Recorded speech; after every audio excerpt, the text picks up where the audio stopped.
আমার অনেক বন্ধু আমাকে কমেন্ট করে জানিয়েছে যে স্যার প্যাসেজগুলো আমরা কী করে সলভ করব, প্যাসেজ থেকে প্রশ্ন আসে না। তো এই প্রশ্নের সমস্যার সমাধান কী হতে পারে সেটা আমি আপনাদেরকে আজকে ডিটেলস আপনাদেরকে বুঝিয়ে দেবো। দেখুন, আমি প্রতিনিয়ত আপনাদের বলে থাকি যে আপনারা প্রিভিয়াস ইয়ার কোয়েশ্চেনগুলো প্র্যাকটিস করবেন, তাতে আপনাদের ভালো নম্বর আসবে। কিন্তু মনে রাখবেন, কিন্তু প্যাসেজের প্রিভিয়াস ইয়ার কোয়েশ্চেন কখনো রিভিশন করবেন না। বলুন তার কারণ কি? কারণ আমার কাছে প্রিভিয়াস 12 বছরের প্রশ্ন রয়েছে, টোটাল 12 বছরের প্রিভিয়াস ইয়ার কোয়েশ্চেন আমার কাছে রয়েছে। যদি আপনাদের প্রয়োজন হয় অবশ্যই ভিডিও ডেসক্রিপশন বক্সে লিঙ্ক আছে, আপনারা এখান থেকে ক্লিক করে আপনারা সেই পিডিএফ ফাইলটা ডাউনলোড করে নিতে পারবেন এই ভিডিও ডেসক্রিপশন লিঙ্ক থেকে। আচ্ছা চলুন, এবার কথা হচ্ছে এই যে আপনাদের যে প্রিভিয়াস যে কোয়েশ্চেন পেপারগুলো রয়েছে, তো প্রিভিয়াস ইয়ার কোয়েশ্চেনগুলো আমি স্টাডি করেছি। তো প্রিভিয়াস ইয়ার 12 বছরের প্রিভিয়াস ইয়ার কোয়েশ্চেনের মধ্যে ল্যাঙ্গুয়েজ 1, ল্যাঙ্গুয়েজ 2, পেপার 1, পেপার 2 একদম একটিও প্যাসেজ আমাদের কিন্তু রিপিট আসছে না, বা প্যাসেজগুলো কিন্তু রিপিট আসে না। তাই এতগুলো প্যাসেজ আপনি রিপিট করে আপনার সেই মূল্যবান সময়কে আপনি নষ্ট করবেন না। তো কথা হচ্ছে স্যার আমি করবোটা কি? মনে প্রশ্ন জাগে, তো আমি করবোটা কি? আপনি কি করবেন? আপনি প্যাসেজ 2টি বা 4টি বা 5টি, হার্ডলি 10টি প্যাসেজ আপনি দেখে নিন, একটু রিভিশন করে নিন, কোয়েশ্চেন পেপারগুলোতে দেখে নিন যে প্যাসেজগুলো কী ধরনের হয়, কি কি সিস্টেমের প্রশ্নগুলো আসে, কোন কোন সিস্টেমের প্রশ্ন আসে, কীভাবে প্রশ্ন আসে, এইগুলি আপনাকে দেখতে হবে, আপনার এগুলি জানতে হবে, ঠিক আছে? এবং প্যাসেজের সঙ্গে আরেকটা গুরুত্বপূর্ণ যেটা জিনিস অ্যাড হয়, যেটা ছাড়া প্যাসেজ হয়ই না, বলুন কি? বলুন ভাই। এটা হচ্ছে বেঙ্গলি গ্রামার, ঠিক আছে? প্রত্যেকটা প্যাসেজের মধ্যে আপনারা দেখবেন বাংলা ব্যাকরণের 6 থেকে 8 নম্বর এখানে রয়েছে। কারণ টোটাল 15 নম্বরের আপনাদের আসছে এখানে, ঠিক আছে? বাকি 15-এর প্যাডাগজি আসছে, আর বাকি 15 মার্কের আপনার যদি ল্যাঙ্গুয়েজ 2 হয়ে থাকে তাহলে আপনি পাবেন 2টি প্যাসেজ, আর যদি আপনার ল্যাঙ্গুয়েজ 1 হয়ে থাকে তাহলে আপনি পাবেন 1টি প্যাসেজ এবং 1টি কবিতা, ঠিক আছে? তো এই কবিতা প্যাসেজ মিলুন আর 2টা প্যাসেজ মিলুন একই ব্যাপার, আমাদের টোটাল দাঁড়ালো হচ্ছে 15। তো এই 15-এর জন্য আপনাকে বেঙ্গলি গ্রামার দেখতে হবে এবং প্রিভিয়াস ইয়ারের কয়েকটি প্রশ্ন আপনাকে দেখতে হবে শুধুমাত্র আইডিয়া নেওয়ার জন্য। এবার আপনি সবগুলি থরলি আপনি একদম রিভিশন করতে যাবেন না, এতে আপনার অনেক সময় নষ্ট হবে, আর এক্সাম হলে গিয়ে আপনার তেমন আপনি লাভবান হতে পারবেন না। কারণ কি? রিপিটেড কোয়েশ্চন আসে না, বরঞ্চ প্যাডাগজির কোয়েশ্চনগুলো কিন্তু রিপিট প্রশ্ন আসে, কিন্তু প্যাসেজের প্রশ্নগুলো কিন্তু রিপিট আসে না। তাহলে চলুন আজকে আমরা এই প্যাসেজের কয়েকটি ধারণা, 2টি প্যাসেজ আজকে আমি আপনাদের দেখিয়ে দিচ্ছি, কয়েকটি প্যাসেজ আমি আজকে আপনাদের দেখিয়ে দেবো, ঠিক আছে? 1টি বা 2টি প্যাসেজ আপনারা পেয়ে যাবেন আজকের ক্লাসে। তো এই প্যাসেজ থেকে কী কী ধরনের প্রশ্ন আসে এইগুলি আমরা মোবাইল লাইভ স্ক্রিনে আপনাদের দেখিয়ে দেবো, ঠিক আছে? প্রথম প্রশ্ন দেখুন, পর্বদিনে গঙ্গা স্নান করিতেন আর ভোরবেলায় বিছানায় বসে কি জানি কি নাম বা মন্ত্র জপ করিতেন। বাক্যটির সাধু ভাষার সঠিক রূপ কোনটি? সাধু ভাষা বলেছে, তার মানে এটা বাংলা ব্যাকরণের প্রশ্ন, তাই না? সাধু ভাষা বলেছে, তার মানে এই প্রশ্নটা কিসের প্রশ্ন? এই প্রশ্নটা হচ্ছে কোন অ্যাঙ্গুলের প্রশ্ন? বাংলা ব্যাকরণের প্রশ্ন। তো যেহেতু এই প্রশ্নটা বাংলা ব্যাকরণের প্রশ্ন, তো ব্যাকরণের প্রশ্নটা কিন্তু আপনি প্যাসেজে কোনো দিনও পাবেন না, ঠিক আছে? ব্যাকরণের প্রশ্নটা আপনি কখনো পাবেন না। তাহলে কি হবে? কখনো হবে না। আচ্ছা দেখুন, এখানে দেখুন কি বলেছে, এখানে করতেন, তো করতেনটা চেঞ্জ হয়ে আমার কি হবে? করিতেন হবে। করতেনটা চেঞ্জ হয়ে সাধু ভাষায় যদি করি তাহলে করতেনটা চেঞ্জ হবে, করতেনটা চেঞ্জ হয়ে আমার কি হতে হবে? করিতেন হবে। এখানে করতেন, এই করতেনটা চেঞ্জ হয়ে করিতেন হতে হবে। এখানে দেখুন বসেটা আমার চেঞ্জ হবে, বসেটা চেঞ্জ হয়ে আমার কি হবে? বসিয়া হবে। এবার আমি একটু মিলাই, এই 1 নম্বর অপশনে দেখুন বসে রয়েছে, তার মানে এটা হচ্ছে না, 1 নম্বর অপশনটা কাটা। আচ্ছা তারপর এখানে দেখুন করতেন আছে, এই বেঁকে করতেন আছে, তার মানে যেহেতু করতেন আছে তার মানে আমার সেটা হচ্ছে না, ঠিক আছে? এই বাক্য দেখি, এই বাক্যে আবার দেখুন করতেন আছে, এই বাক্যে করতেন আছে মানে এটা হচ্ছে না, তার মানে অপশন নাম্বার 1, 3, 4 আমার কাটা গেল, ঠিক আছে? তার মানে option number 2 is the right answer. পূর্বদিনে গঙ্গা স্নান করিতেন, এই দেখুন করিতেন পেয়েছি, করিতেন। ভোরবেলায় বিছানায় বসিয়া রয়েছে, কি জানি মন্ত্র জপ করিতেন, দেখুন করিতেনও পেয়েছি, বসিয়া পেয়েছি। এই করিতেন এবং বসিয়ার কারণেই আমার কিন্তু সমস্যা। সুতরাং অপশন নাম্বার 2 ইজ দ্য এই ক্ষেত্রে রাইট অ্যান্সার। নেক্সট, নিম্নে প্রদত্ত কোন বিশেষণটি অমিয় মাধবের চরিত্র বর্ণনায় প্রযোজ্য নয়? কি বলেছে? চরিত্র বর্ণনায় প্রযোজ্য নয়। এবার আমরা অপশনে দেখব ধর্মভীরু, তারপর দেখুন একরুক্ষা, উদার মনোভাবাপন্ন, না ব্যবসায়িক দূরদৃষ্টি সম্পন্ন।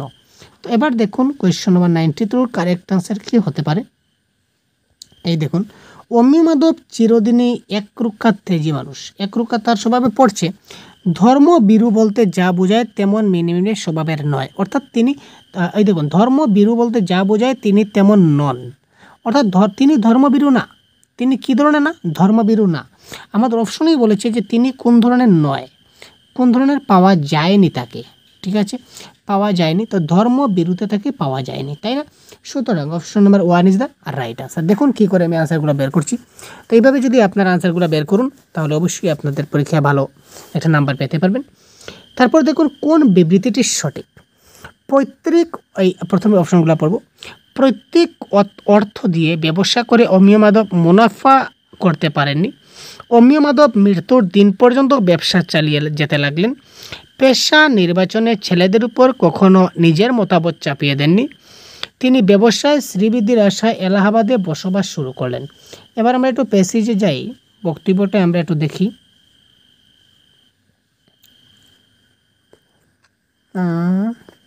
এই দেখুন কি বলেছে, দেখুন কোথায় রয়েছে লাইনটা, একটু খুঁজতে হবে ভাই, খুঁজতে হবে, একটু খুঁজতে হবে, একটু তো সময় লাগবে, তাই না? এই দেখুন, তার মধ্যে তার ছেলেরা মানুষ হয়ে গিয়েছিল, যার যা ইচ্ছে সেই পথেই যেতে দিয়েছিলেন অমিয় মাধব। অর্থাৎ কি, অমিয় মাধব ছেলেদেরকে মানে কোনো পার্টিকুলার স্টেজ দেননি যে তোমাকে ওই জিনিসটা করতেই হবে। বড় ছেলে ডেপুটি ম্যাজিস্ট্রেট, তার নিজের ইচ্ছায়। মেজো ছেলে উকিল, তার নিজের ইচ্ছায়। সেজো ছেলে ব্যবসাদার, তার ইচ্ছায়। ছোট সদ্য সরকারি চাকরিতে ঢুকছে, অর্থাৎ সব নিজেদের ইচ্ছা মতো ঢুকছে। তিনি যে যার ইচ্ছা, যার যেটা ইচ্ছা তিনি সেদিকে তাকে যেতে দিয়েছিলেন ছেলেদেরকে। তিনি নিজে থেকে কোনো চাপ তাদের ক্ষেত্রে দেননি। সুতরাং এই ক্ষেত্রে কারেক্ট আনসার হবে কোনটি দেখুন তো। এই দেখুন, পেশা নির্বাচনে ছেলেদের উপর কখনো নিজের মতামত চাপিয়ে দেননি। তিনি নিজের মতামত চাপিয়ে দেননি, তারা নিজের ইচ্ছায় উকিল হয়েছে, নিজের ইচ্ছায় কেউ মাস্টার হয়েছে, যার যার ইচ্ছায় হয়েছে, তাই না? এবার দেখুন কোয়েশ্চন নাম্বার 94, পরিমিত এর বিশেষ্য রূপ কোনটি? কী হবে কারেক্ট আনসার বলুন তো ভাই, আপনারা বলুন তো। পরিমিত এর বিশেষ্য রূপ কোনটি হবে? পরিমার্জিত, পরিমেয়, পরিমিতি, না পরিমাপ? কী হতে পারে কারেক্ট আনসার বলুন তো কমেন্ট বক্সে।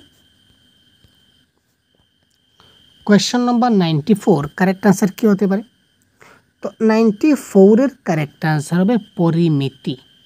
পরিমিতি, পরিমিতর বিশেষ্য রূপ হবে কি?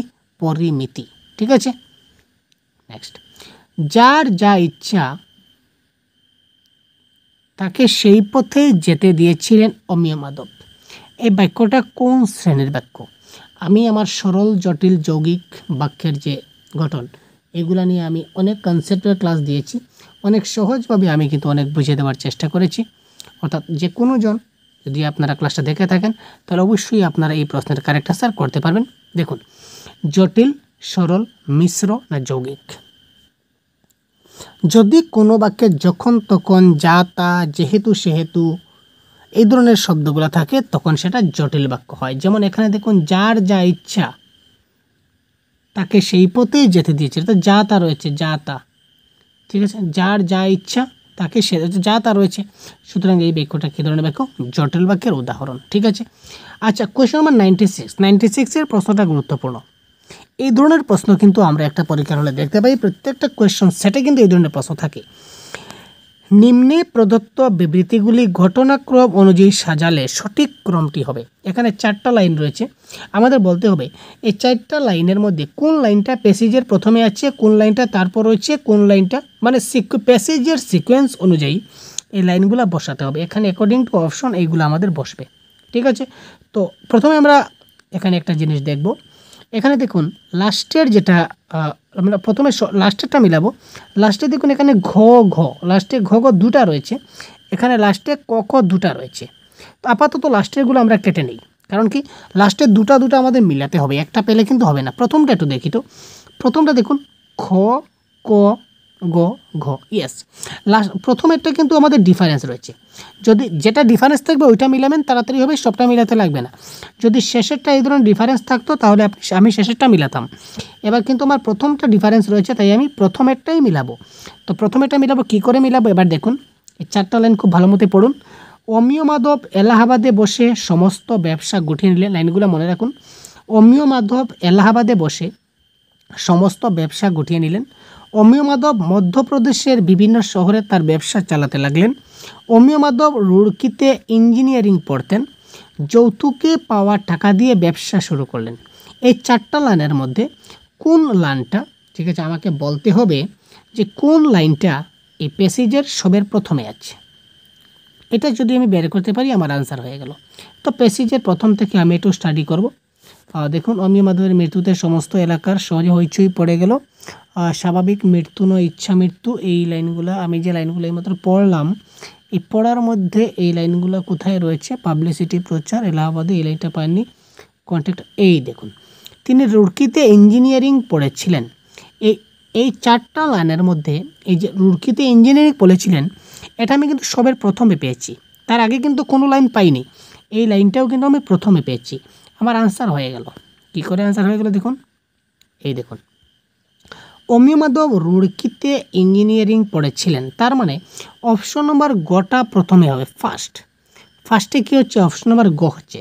তো অপশন নম্বর গ একমাত্র এই 2 নম্বরে আছে, আর বাকি কোথাও কিন্তু আমার নেই, বাকি কোথাও গ প্রথমে নেই, ঠিক আছে। তো সুতরাং option number 2 is the right answer.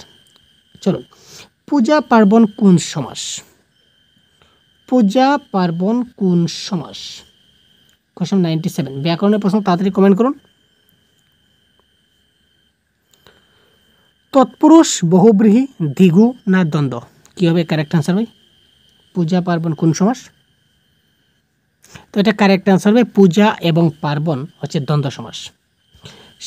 জীবনের শেষ প্রান্তে এসে তিনি এলাহাবাদে স্থায়ীভাবে বসবাস করতে শুরু করলেন কেন? ব্যাকরণের প্রশ্নগুলো কিন্তু আপনারা প্যাসেজে খুঁজে অযথা সময় নষ্ট মোটেই করবেন না, কারণ ব্যাকরণের প্রশ্নগুলো কিন্তু আপনারা প্যাসেজে পাবেনই না, ঠিক আছে ভাই। ব্যাকরণের প্রশ্নগুলো আপনারা প্যাসেজে পাবেন না। আপনারা ব্যাকরণের ক্লাসগুলো দেখুন, বা আমাদের বাংলা ব্যাকরণের আমরা একটা পিডিএফ তৈরি করেছি, যে পিডিএফে বাংলা ভাষার সম্পূর্ণ কোর্স আপনারা এখানে পেয়ে যাবেন, পুরো কনসেপ্ট সহ আপনারা পেয়ে যাবেন। তাছাড়া এই পিডিএফটিতে 650+ এমসিকিউ রয়েছে, 650+ এমসিকিউ রয়েছে। তাছাড়া সঙ্গে রয়েছে আপনাদের বাংলা, স্পেশালি বাংলা ব্যাকরণের পিওয়াইকিউ, যে সকল পিওয়াইকিউ ইয়ার ওয়াইজ দেওয়া আছে, কোন ইয়ারে কোনটা এসেছে একদম ইয়ার ওয়াইজ দেখতে পাবেন। যেমন 2013-তে কোনটা এসেছিল, 14-তে কোনটা এসেছিল, 15-তে কোনটা এসেছিল, 2019-এ কী ব্যাকরণ এসেছে, 2023-এ কী ব্যাকরণ এসেছে, এই ধরনের পুরো ডিটেলস আপনার দেওয়া আছে। ভিডিও ডেসক্রিপশনে লিঙ্ক পাবেন, মাত্র 50 টাকা লাগবে সেটা ডাউনলোড করতে। 50 টাকা দিয়ে এখনই ডাউনলোড করে নিন, বাংলা ব্যাকরণে 100% আপনার কমন পড়বে, ঠিক আছে ভাই। যদি চান তাহলে আপনি দেখে নিন। তাছাড়া আমাদের অনেক ফ্রি ক্লাস রয়েছে বাংলা ব্যাকরণের ইউটিউব চ্যানেলে, আপনারা দেখতে পারেন। চলুন, জীবনের শেষ প্রান্তে এসে তিনি এলাহাবাদে স্থায়ীভাবে বসবাস করতে শুরু করলেন। কথাটা হচ্ছে কেন শুরু করলেন? তিনি প্রতিদিন গঙ্গা স্নান করতেন বলে, তিনি অত্যন্ত ধর্মভীরু ছিলেন বলে, গঙ্গা তীরবর্তী শহরে জীবনের শেষ দিনগুলি কাটানোর জন্য, ধার্মিক স্ত্রী ও পুত্রবধূর কথা অমান্য করতে না পেরে। তো এখানে কারেক্ট আনসার কী হবে? কোয়েশ্চেন নম্বর 98 আমরা একটু দেখি। তার জীবনের শেষ প্রান্ত, তো জীবনের শেষ প্রান্ত মানে প্যাসেজেরও শেষ প্রান্তের দিকে মোটামুটি হবে, তাই না ভাই?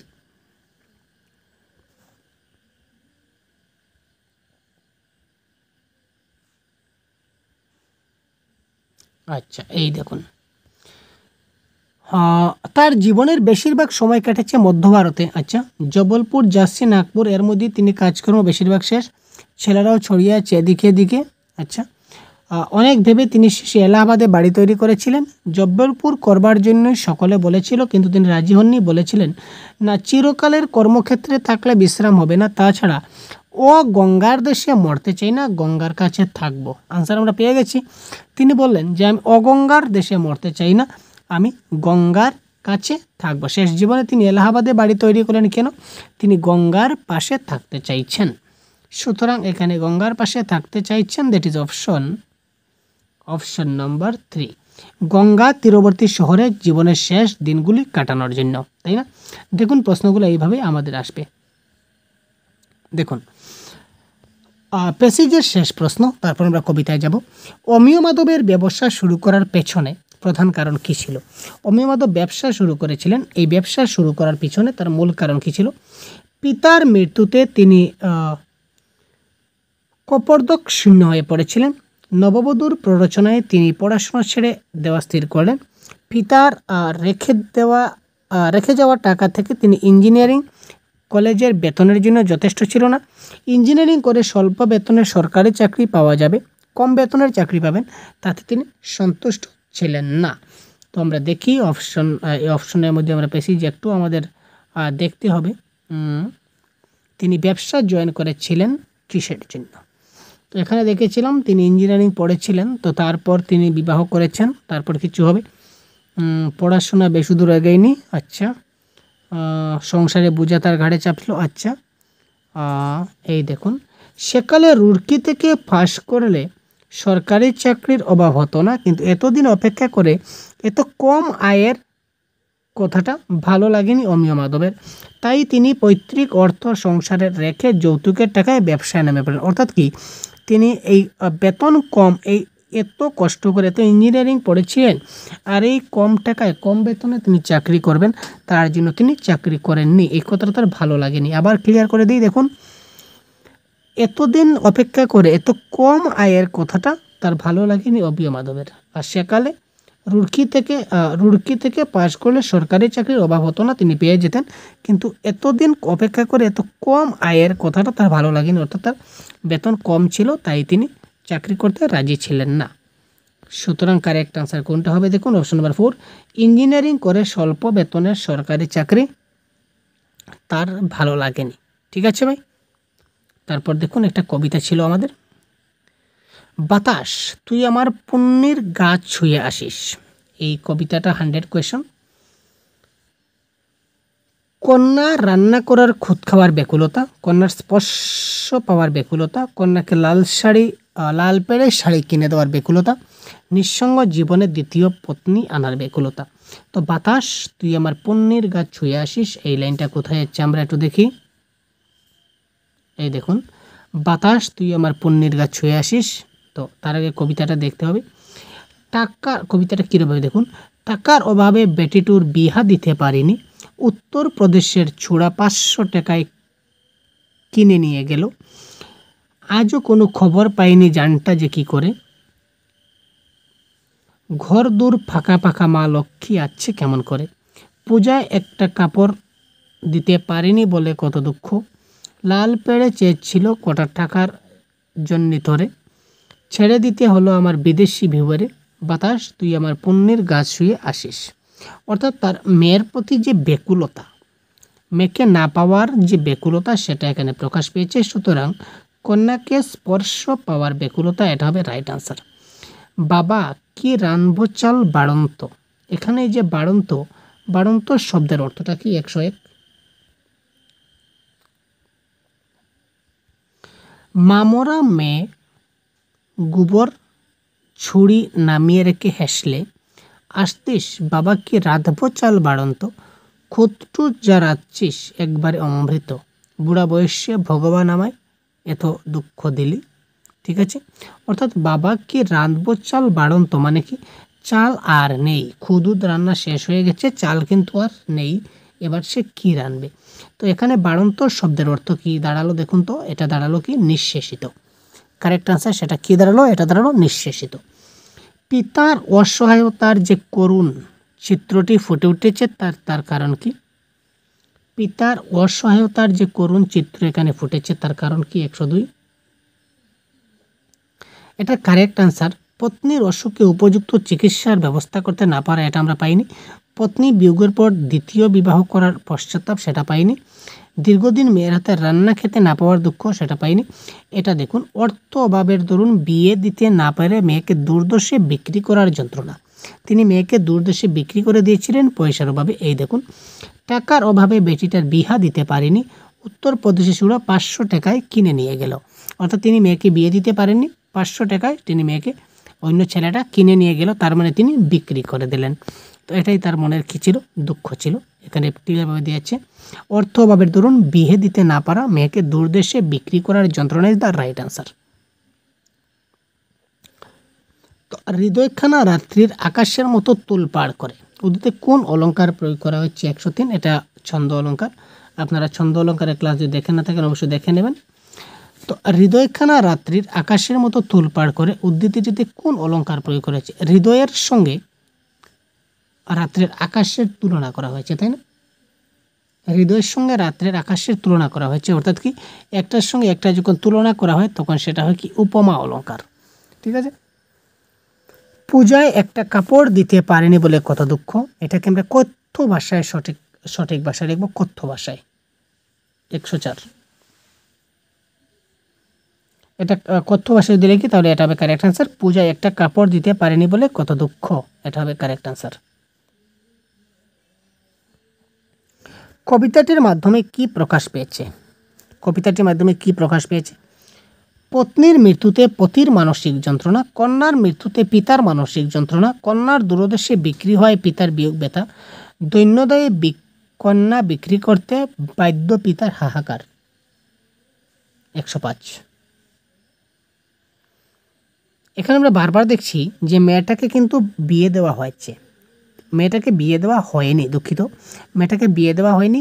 বিয়ে দেওয়ার পিতার হাহাকার সেটা হলো না। কন্যার মৃত্যু যায়নি। পত্নীর মৃত্যুর কথা সেখানে বলা হলেও মেইন ফোকাস পেয়েছে কি, দৈন্যদায়ে বিক্রি করতে বাধ্য পিতার হাহাকার। তিনি মেয়েকে দেনার দায়ে কী করেছিলেন? বিক্রি করেছিলেন, যার জন্য পিতার হাহাকার ছিল। ঠিক আছে ভাই। তো প্রথমে আপনারা কি করবেন দেখুন, প্রথমে আপনারা এই প্যাসেজটি পড়তে যাবেন না, সরাসরি আপনারা ডাইরেক্ট যদি এই প্যাসেজটা যদি পড়া স্টার্ট করেন প্রথম থেকে লাস্ট পর্যন্ত, তাহলে যখন অনেক সময় আপনার পরীক্ষার হলে কী হয়ে যাবে, নষ্ট হয়ে যাবে। সুতরাং সর্বপ্রথমে আপনি এটিকে পড়তে যাবেন না কোনো অবস্থায়। ঠিক আছে ভাই। তো সর্বপ্রথমে আপনি কি করবেন, আপনি সবের প্রথমে আপনি ডাইরেক্ট সরাসরি চলে যাবেন MCQতে, প্রশ্ন উত্তরে।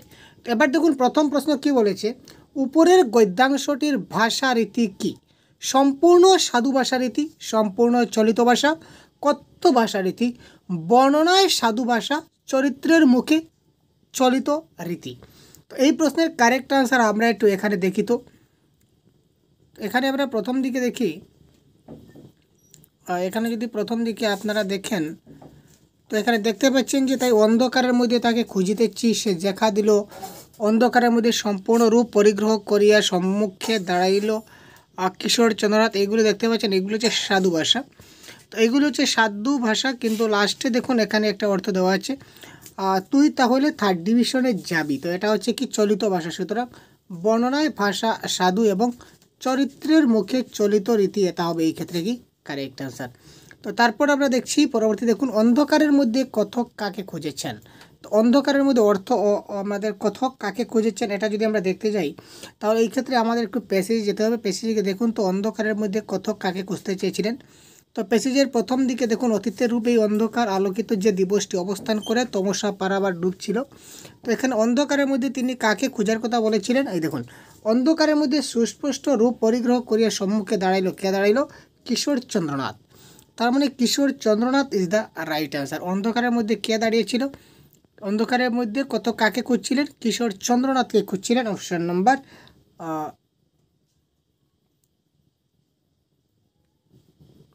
ঠিক আছে।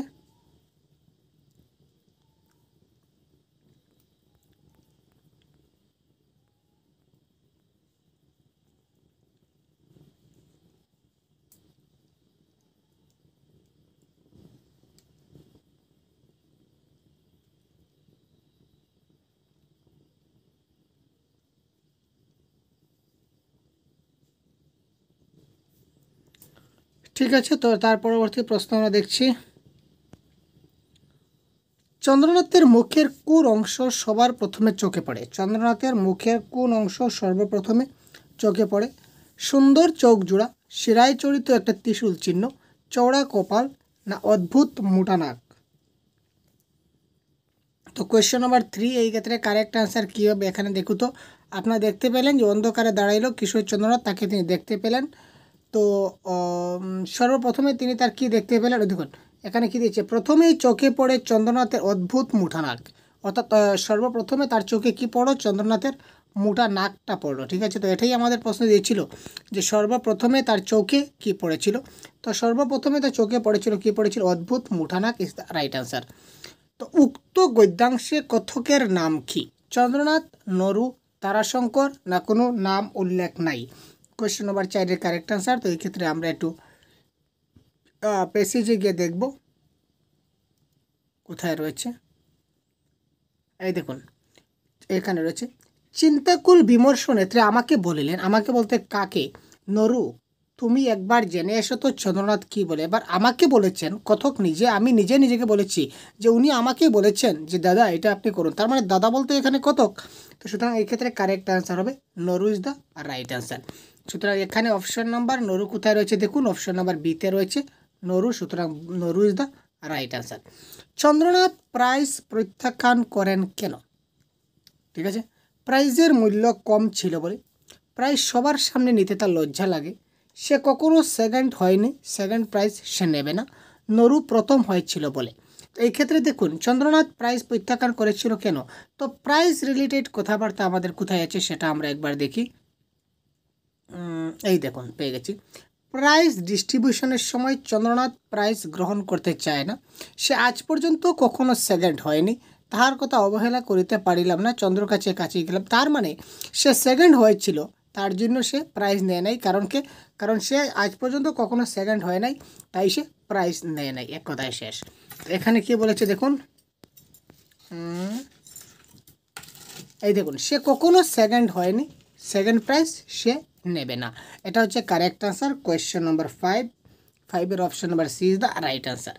দেখুন চন্দ্রনাথ মন দিয়ে কী লিখেছিল, দেখুন আমরা যদি ভাবি বা একটু যদি মন দিয়ে যদি আমরা প্যাসেজগুলো যদি পড়ি বা প্রশ্নের সঙ্গে যদি এগুলো যদি আমরা একটু টালি করি, তাহলে কিন্তু আমরা অনায়াসে কিন্তু সবগুলো প্রশ্নের আনসার আমরা কিন্তু খুব সহজে আমরা বের করে নিতে পারি।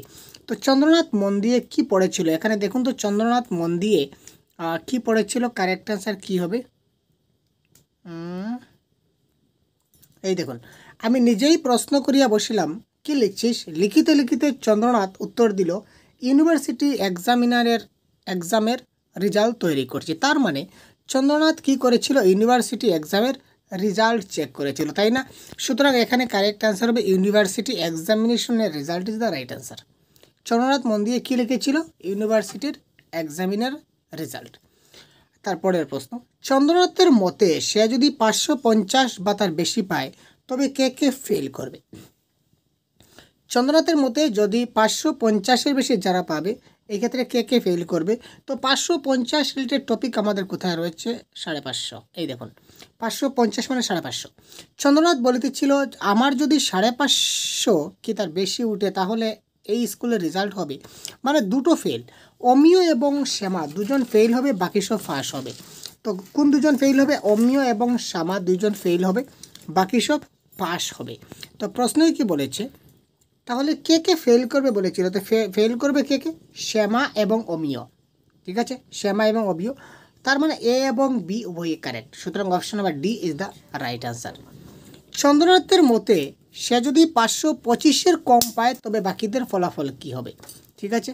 তো দেখুন আমরা এবার 525 আমরা দেখি 525-এর ফলাফলের ব্যাপারে কি বলেছে। আচ্ছা, আমার যদি 525-এর নিচে হয় তবে 10টা ফেল হবে, আর তুই তাহলে থার্ড ডিভিশনে যাবি। তার মানে যদি 525-এর নিচে হয় তাহলে 10টা ফেল হবে আর তুই থার্ড ডিভিশনে যাবি, ঠিক আছে। তো এই রিলেটেড কোথায় আমাদের অপশনে আছে দেখি তো, এই দেখুন 10 জন ফেল করবে আর কতক নিজে থার্ড ডিভিশন হবেন, তার মানে এ এবং বি দুটাই হবে কারেক্ট, ঠিক আছে ভাই, এ এবং বি দুটাই হবে কারেক্ট। প্যাসেজ থেকে আনসার বের করা অত সহজ পদ্ধতি ভাই, আপনারা অযথা ঘাবড়াচ্ছেন। আমি সরাসরি ডাইরেক্ট প্রিভিয়াস ইয়ার কোয়েশন নিয়ে আসবো, প্রিভিয়াস ইয়ার কোয়েশনে ডাইরেক্ট আপনাদের প্রশ্নগুলো সলভ করবো, তখন বুঝতে পারবেন। তো আজকে একটা জাস্ট ডেমো হিসাবে আপনাদের দেখাচ্ছি। তো দেখুন দারিদ্র জীর্ণ ব্যাস বাক্যটি কী হবে, এটা কারেক্ট আনসার কী হবে, বাংলা ব্যাকরণের প্রশ্ন। তো আপনারা কমেন্ট করুন তো এই প্রশ্নের কারেক্ট আনসার কী হবে। কোয়েশন নাম্বার 9, দারিদ্র জীর্ণ ব্যাস বাক্য হবে দারিদ্র হতে জীর্ণ, যেই দারিদ্র সেই জীর্ণ, দারিদ্র দ্বারা জীর্ণ, না সমাজবদ্ধ পদ নয়। তো কোয়েশন নাম্বার 9-এর কারেক্ট আনসার কী হবে, এখানে কারেক্ট আনসার হবে কোয়েশ্চন নাম্বার 9-এর option number B is the right answer. দারিদ্র দ্বারা জীর্ণ ইজ দ্য রাইট আনসার। চন্দ্রনাথের রক্তের চাপ উত্তেজনায় প্রবল হলে কি হয়? প্রলাপ বকে, সব কিছু ভেঙে দেয়, মধ্য ললাটে ত্রিশূল চিহ্ন মোটা হয়ে ফুলে উঠে, না মারামারি শুরু করে। তো চন্দ্রনাথের রক্তের চাপ যদি উত্তেজনায় প্রবল হয় তখন কি হয়? তো এটা আমরা একটু প্যাসেজে দেখব। চন্দ্রনাথের রক্তের চাপ, দেখুন কোথায় কোথায় কি রয়েছে আমরা একটু দেখব। রক্তের চাপ পেয়েছি, এবার এই লাইনটাকে পড়বো। এইভাবে মানে ট্যাগওয়ার্ডগুলোকে কপি করুন। ট্যাগওয়ার্ড, এখানে ট্যাগওয়ার্ড কী ছিল? রক্তের চাপ। তো এইভাবে আমাদের ট্যাগওয়ার্ডগুলোকে কপি করতে হবে এবং ট্যাগওয়ার্ডগুলো দিয়েও আমাদের কী করতে হবে? কারেক্ট আনসারগুলো করতে হবে। দেখুন, সামান্য উত্তেজনায় রক্তের চাপ ঈষৎ প্রবল হলে নাকের ঠিক উপরেই মধ্য ললাটের ওই ত্রিশূল চিহ্ন মোটা হইয়া ফুলিয়া উঠে। তার মধ্য ললাটের উপর ত্রিশূল চিহ্নটা কী হয়? মোটা হয়ে ফুলিয়া উঠে। এটা হচ্ছে কারেক্ট অ্যান্সার। সুতরাং মোটা হয়ে ফুলিয়ে উঠে, এটা কোথায় রয়েছে? এই দেখুন, মধ্য ললাটে ত্রিশূল চিহ্নটা মোটা হয়ে ফুলে উঠে, এটা হবে আমাদের কি কারেক্ট অ্যান্সার, 10-এর সি। তারপর দেখুন একটা কবিতা দিয়েছে, কবিতা থেকে আরও 4টা প্রশ্ন আমরা একটু ছট করে দেখে নেব। তো এই ধরনের কবিতা থাকবে। মুক্তবেণীর গঙ্গা যেথায় মুক্তি ভিতরে রঙ্গে, আমরা বাঙালি বাস করে সেই তীর্থে বরদ রঙ্গে, বাম হাতে যার কমলার ফুল জাহিনে মধুক মালা, ডানে কাঞ্চন শৃঙ্গে মুকুট কিরণে ভবন আলা, কুলপদ্মা যার কনক ধান্য বুক বরা যার স্নেহ, চরণে পদ্ম অতসী অপরাজিতায় ভূষিত দেহ, সাগর যাহার বন্দনা রচ্ছে শততরঙ্গ ভঙ্গে, আমরা বাঙালি বাস করি সেই বাঞ্ছিত ভূমি বঙ্গে। কবির একটা বিশ্ববিখ্যাত একটা কবিতা, খুব মজার কবিতা, আমরা পড়েছিলাম এই কবিতাটা। তো যাই হোক, এই কবিতাটা দিয়েছে। তো এবার প্রথম প্রশ্ন হচ্ছে কি, মুক্তবেণী সমাস হলো, একটা কথা বলে রাখি, বাংলা ব্যাকরণের যে প্রশ্নগুলো আছে, সমাস বলুন, শব্দের অর্থ বলুন, কারক বিভক্তি বলুন, সরল বাক্য জটিল বাক্য বলুন, সন্ধি বিচ্ছেদ বলুন, এই ধরনের প্রশ্ন যতগুলো পাবেন, এইগুলো আপনার অযথা কবিতা বা প্যাসেজে গিয়ে খোঁজাখুঁজি করে আপনারা সময় নষ্ট করবেন না। কারণ মুক্তবেণী, এখানেও মুক্তবেণী, এখানেও মুক্তবেণী, ঠিক আছে, এখানে কোনো ডিফারেন্স নাই। আর মুক্তবেণীর সমাস আপনি যদি গ্রামার না জানেন তাহলে এটা আপনি পারবেন না। আপনি প্যাসেজে 7 জনম যদি প্যাসেজেই শুধু খুঁজতে থাকেন 7 জনম ধরে, তবু প্যাসেজের মধ্যে আপনার আনসার আসবে না। সুতরাং অযথা সময় নষ্ট করবেন না। তো বাংলা ব্যাকরণের কনসেপ্ট আপনার জানা দরকার। তো মুক্তবেণী সমাস হচ্ছে কি? কর্মধারয় সমাস। তো বেঙ্গলি গ্রামারের একটা সম্পূর্ণ পিডিএফ আমাদের সহজগুলো ইউটিউব চ্যানেল দ্বারা প্রবাহিত করা হয়েছে আপনাদের জন্য। যদি প্রয়োজন হয় তাহলে 50 রুপিস পেমেন্ট করে আপনারা এটি ভিডিও ডেসক্রিপশন থেকে ডাউনলোড করে নিতে পারবেন। অতি একটা ভালো বই, সম্পূর্ণ কোর্স এখানে মানে কমপ্লিট কাভারেজ বলতে পারেন। সম্পূর্ণ কোর্স এখানে আমরা কাভারেজ করেছি আপনাদের দ্বারা। তো সুতরাং যদি প্রয়োজন হয় অবশ্যই এটা ডাউনলোড করে আপনারা একটু পড়তে পারেন, বা আমাদের ফ্রি ক্লাস আমাদের ইউটিউবে অনেক রয়েছে, সহজগুলো ইউটিউব চ্যানেলে আপনারা অবশ্যই ক্লাসগুলো দেখতে পারেন। বেঙ্গলি গ্রামারের ফুল কোর্স আমাদের চ্যানেলে রয়েছে, সুতরাং আপনি ভিডিও অবশ্যই আমাদের চ্যানেলে গিয়ে দেখতে পারেন। ভালে কথার অর্থ কী? এই যে শব্দার্থ, এটাকে বলা হয় শব্দার্থ বলুন বা সমার্থক শব্দ, এগুলাও কিন্তু আপনি প্যাসেজে পাবেন না। তো ভালে কথার অর্থ হচ্ছে কি? কপালে। ভালে কথার অর্থ হচ্ছে কপালে। কনক কথার অর্থ কী? এটাও কিন্তু একটা কনক কথার অর্থ, এটাও কিন্তু একটা কি আমাদের শব্দের অর্থ। কমলা সবুজ সোনালী নীল। তো কোয়েশ্চন নাম্বার 13-এর কারেক্ট আনসার আমাদের হবে সোনালী। কনক শব্দের অর্থ হচ্ছে কি? সোনালী। তারপর দেখুন, শত তরঙ্গ ভঙ্গে নিম্নরেখ পদ্ধতি হলো। তো শত তরঙ্গ ভঙ্গে এই নিম্নরেখ পদটা কি? এটা কারেক্ট আনসার হবে, এটা কারেক্ট আনসার হবে, এটা কারেক্ট আনসার হবে। বিশেষের বিশেষণ, বিশেষণের বিশেষণ, ক্রিয়া বিশেষণ না সর্বনামের বিশেষণ। এটাও দেখুন একটা বিশেষণের প্রকারভেদ, সুতরাং বিশেষণের প্রকারভেদ সম্বন্ধে আপনাদের জানতে হবে। তো শত তরঙ্গ রঙ্গে, এটা কারেক্ট আনসার আমাদের হবে শত তরঙ্গ ভঙ্গে। তো কোয়েশ্চন নাম্বার 14, এটা কারেক্ট আনসার হবে, এটা হচ্ছে কি? বিশেষ্যর বিশেষণ। বিশেষ শত তরঙ্গ রঙ্গে, শত নিচে টান থাকলে কার তরঙ্গ? শতর তরঙ্গ। তরঙ্গ কিসের তরঙ্গ? কত তরঙ্গ? শত তরঙ্গ, এটা বিশেষের বিশেষণ। এই বঙ্গভূমির বন্ধনাকে রচনা করে, এখানে দেখুন আনসার কি আমরা দিয়েছি সঙ্গে সঙ্গে। এই ধরনের আমরা পিডিএফ আমরা প্রোভাইড করে থাকি আনসার কি সহ। তো এই বঙ্গভূমির বন্দনাকে রচনা করে, আগে আমরা পড়েছিলাম সাগর বন্দনা পড়েছিলাম না কবিতার মধ্যে? দেখুন তো, এই দেখুন, সাগর যাহার বান্ধনা রচে শত তরঙ্গ ভঙ্গে, সাগর যাহার। সুতরাং এটা কারেক্ট আনসার হবে কি? এটা কারেক্ট আনসার হবে সাগর। Question number C is the right answer. ঠিক আছে বন্ধুরা, তো আমি সলভ করবো। আমি কিন্তু কোনো কিছু পড়িনি, বা এই আনসারগুলো সলভ করতে আপনাকে কিন্তু কোনো কিছু পড়তে হবে না। ঠিক আছে, তো কী করে আনসারগুলো আপনি সলভ করেন, কিন্তু হ্যাঁ বেসিক যে সকল ধারণাগুলো রয়েছে, বেসিক কিছু কিছু ধারণা আপনাকে জানতে হবে। যেমন কি দেখুন, যেমন একটা প্রশ্ন এখানে দেখুন, আমরা প্রথমে এই প্রশ্নটা সলভ করি। এই প্রশ্নটা কী করে সলভ করে দেখি। উদ্ধৃত গদ্যাংশে বাক্যে ক্রম অনুযায়ী যেভাবে ব্যবহৃত হয়েছে, মানে বাক্যের যেটা ক্রম, বাক্যের যেটা সিকোয়েন্স অনুযায়ী প্যাসেজে কীভাবে ব্যবহার হয়েছে সেটা আমাদের লিখতে হবে। 1 নম্বর দেখুন কি রয়েছে, তা আমরা ভুলি আর মনে রাখি। নাম্বার বি, বাড়িতে যিনি কনিষ্ঠা বন্ধু ছিলেন, মৃত্যু কালো ছায়া ফেলিয়া প্রবেশ করিল, তা আপনার কালিমাকে চিরন্তন না করিয়া ছায়ার মতো একদিন নিঃশব্দ পদে চলিয়া গেল। নাম্বার ডি, একজন পুরাতন দাসী আসিয়া আমাদের ঘরে ছুটিয়া আসিয়া চিৎকার করিয়া কাঁদিয়া উঠল। এখানে এই প্যাসেজ অনুযায়ী সবগুলো আমরা মিলাবো। তো প্যাসেজ অনুযায়ী যদি সবগুলা মিলাই, তাহলে কিন্তু সবগুলা যদি মিলাই তাহলে কিন্তু আমাদের অনেক সময় চলে যাবে। তো সময়টা আমরা কিভাবে বাঁচাবো এটাও আমরা দেখাবো আজকে। তো এবার প্রথমে এখানে অপশনগুলো দেখুন, এখানে দেখুন এ বি ডি ডি, এখানে দেখুন ডিডি আমাদের 2টা রয়েছে। ঠিক আছে, তার মানে আমরা আপাতত প্রথম সারিটা আমরা ক্যান্সেল করছি। এখানে দেখুন ডি এ বি সি, মানে কি লাস্টে যেটা রয়েছে সেটা সম্পূর্ণটা আলাদা আলাদা রয়েছে, সেপারেট রয়েছে। তো যেহেতু সেপারেট রয়েছে সেহেতু যে কোনো একটা যদি আমরা মিলিয়ে নিই লাস্টে থেকে যে কোনো একটা যদি আমরা মিলিয়ে নিই, তাহলে কিন্তু আমরা আনসার খুব সহজে আমরা পেয়ে যাব। ঠিক আছে, যেহেতু আলাদা আলাদা আছে। তো আপনারা প্রশ্নে দেখবেন হয়তো প্রথম দিকে সেটা আলাদা আলাদা থাকবে ডিফারেন্স, নতুবা শেষে থাকবে। যদি প্রথম দিকে আলাদা থাকে তো আপনারা প্রথম দিকে থেকে মিলাবেন, আর যদি লাস্টে আলাদা থাকে তো লাস্টেরটা মিলাবেন। তো এবার আমরা পেলাম এখানে দেখুন লাস্টেরটা কিন্তু ডিফারেন্ট রয়েছে, সুতরাং লাস্টে এগুলো আমরা দেখি। তা আমরা ভুলি আর মনে রাখি, বাড়িতে যিনি কনিষ্ঠা বন্ধু ছিলেন, মৃত্যু কালো ছায়া ফেলিয়া একজন পুরাতন দাসী আসিয়া। এই 4টা লাইনের মধ্যে কোনটা লাইন আমাদের সর্বশেষে আছে? আমরা সর্বশেষের থেকে আমরা দেখব, শেষের দিক থেকে আপনারা একটু মিলিয়ে নেন। তো শেষের দিক থেকে দেখুন তো কোন লাইনটা আমাদের রয়েছে, আমরা একটু দেখি। এখানে নেই, এখানে নেই, এখানে নেই, শেষের দিক থেকে আমরা মিলাবো। শেষের দিক থেকে আমাদের কোন লাইনটা রয়েছে, যেটাই রয়েছে সেটাই আমাদের আনসার হবে। শেষের দিক থেকে মিলাবো ভাই। ইয়েস, তা আমরা ভুলি আর মনে রাখি। দেখুন শেষের থেকে একদম শেষে আমাদের কোন লাইনটা আছে, একদম শেষে আমাদের আছে কি আমরা ভুলি আর মনে রাখি, একদম শেষে আছে। তো এবার দেখুন এই যে তা আমরা ভুলি এবং মনে রাখি, এটা কোথায় আছে? সব লাস্টে আছে। তো লাস্টে আমাদের কি থাকবে? লাস্টে আমাদের এটা থাকছে। এটা কোথায় থাকছে? এটা আমাদের সর্বশেষে থাকবে। দেখুন এটা আমাদের সবের শেষের আছে, তো এখানে দেখুন এটা সবের শেষে আছে, বাকি এখানে এনআই। তো এটা সবের শেষে আছে, তার মানে কি এটা কারেক্ট অ্যান্সার হবে অপশন নাম্বার 2। এখানে যদি আমরা মিলাই তাহলে একজন পুরাতন দাসী আসি আমাদের ঘরে ছুটিয়ে, এটা প্রথমে থাকবে।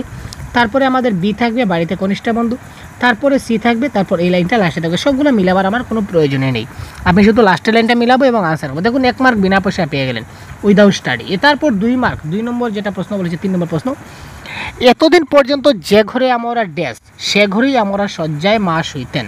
এবার দেখুন এখানে আমরা প্যাসেজে যাব, প্যাসেজে একদম ডাইরেক্ট দেখুন আপনাদের আনসার আপনাদের চোখের সামনে ভেসে উঠবে। কোথায় দেখুন, এই দেখুন, এতদিন পর্যন্ত যে ঘরে আমরা শুইতাম সে ঘরেই স্বতন্ত্র শয্যায় মা শুইতেন। এতদিন পর্যন্ত যে ঘরে আমরা শুইতাম সে ঘরেই স্বতন্ত্র শয্যায় মা শুইতেন। দেখুন কী করে আমরা খুব তাড়াতাড়ি আনসারগুলো করতে পারছি। এতদিন পর্যন্ত যে ঘরে আমরা শুইতাম, ঠিক আছে, শুইতাম, সে ঘরেই স্বতন্ত্র শয্যায় মা শুইতেন। এখানে স্বতন্ত্র হবে আমরা এইমাত্র পেলাম, সুতরাং অপশন নাম্বার সি এই ক্ষেত্রে কারেক্ট আনসার। দেখুন এই প্রশ্নগুলো করতে আপনার কোনো সমস্যা হলো কিনা না। এবার দেখুন সঠিক বাক্য নির্বাচন করুন। এখানে 4টা বাক্য রয়েছে। বেলা হইল শ্মশান হইতে, এখানে হইতে এবং এখানে হতে, দ্যাট ইজ দ্য ডিফারেন্স। এখানে চাইয়া দেখিলাম, এখানে তাকিয়ে দেখিলাম, 2টা ডিফারেন্স পেলাম। এখানে বেলা হইল শ্মশান হইতে ফিরে এসে, এখানে ফিরিয়া, এখানে ফিরে, ডিফারেন্স রয়েছে। সুতরাং একদম প্রকৃত লাইন কোনটা সেটা আমরা প্যাসেজে দেখব।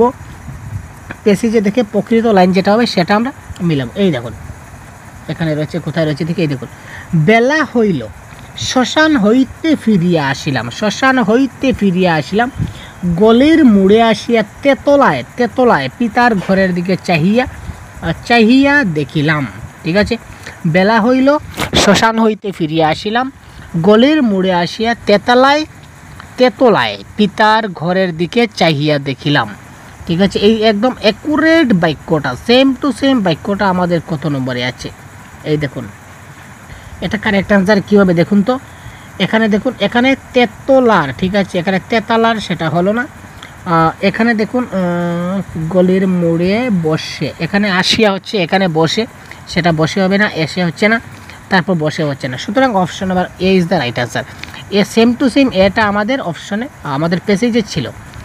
তারপর দেখুন আমাদের তারপর যে বিষয়টা আমাদের জানতে হবে, আপনারা যেহেতু সিটেট এক্সাম দিচ্ছেন ভাই, তো সিটেট এক্সাম দিচ্ছেন, আপনারা তো এতটুকু না যে বাংলা ব্যাকরণের আপনাদের বেসিক ধারণা নেই, ঠিক আছে, বেসিক ধারণা তো আপনাদের সবার আছে। সুতরাং বাংলা ব্যাকরণ থেকে আপনাদের 4 মার্ক বা 5 মার্ক আসবে, 4 হাইয়েস্ট 4 থেকে 5 আমরা ধরে নিই বাংলা ব্যাকরণ। আর বাকি আপনাদের যে 10 নম্বর সম্পূর্ণ প্যাসেজ থেকে পাবেন, আর বাকি 4 বা 5 আপনার সেই বেঙ্গলি ব্যাকরণের বেসিক থেকে আসবে। তো এই বাংলা ব্যাকরণ যদি বেসিক জানুন তাহলে অনায়াসে আপনি 15 নম্বর আপনার হাতের মুঠোয়। এবার দেখুন ব্যাকরণ থেকে কী কী প্রশ্ন আমরা দেখি। বাড়িতে যিনি কনিষ্ঠা বধূ ছিলেন তিনি মাতৃহীন বালকদের ভালোলেন, বিশেষণ পদ কোনটি?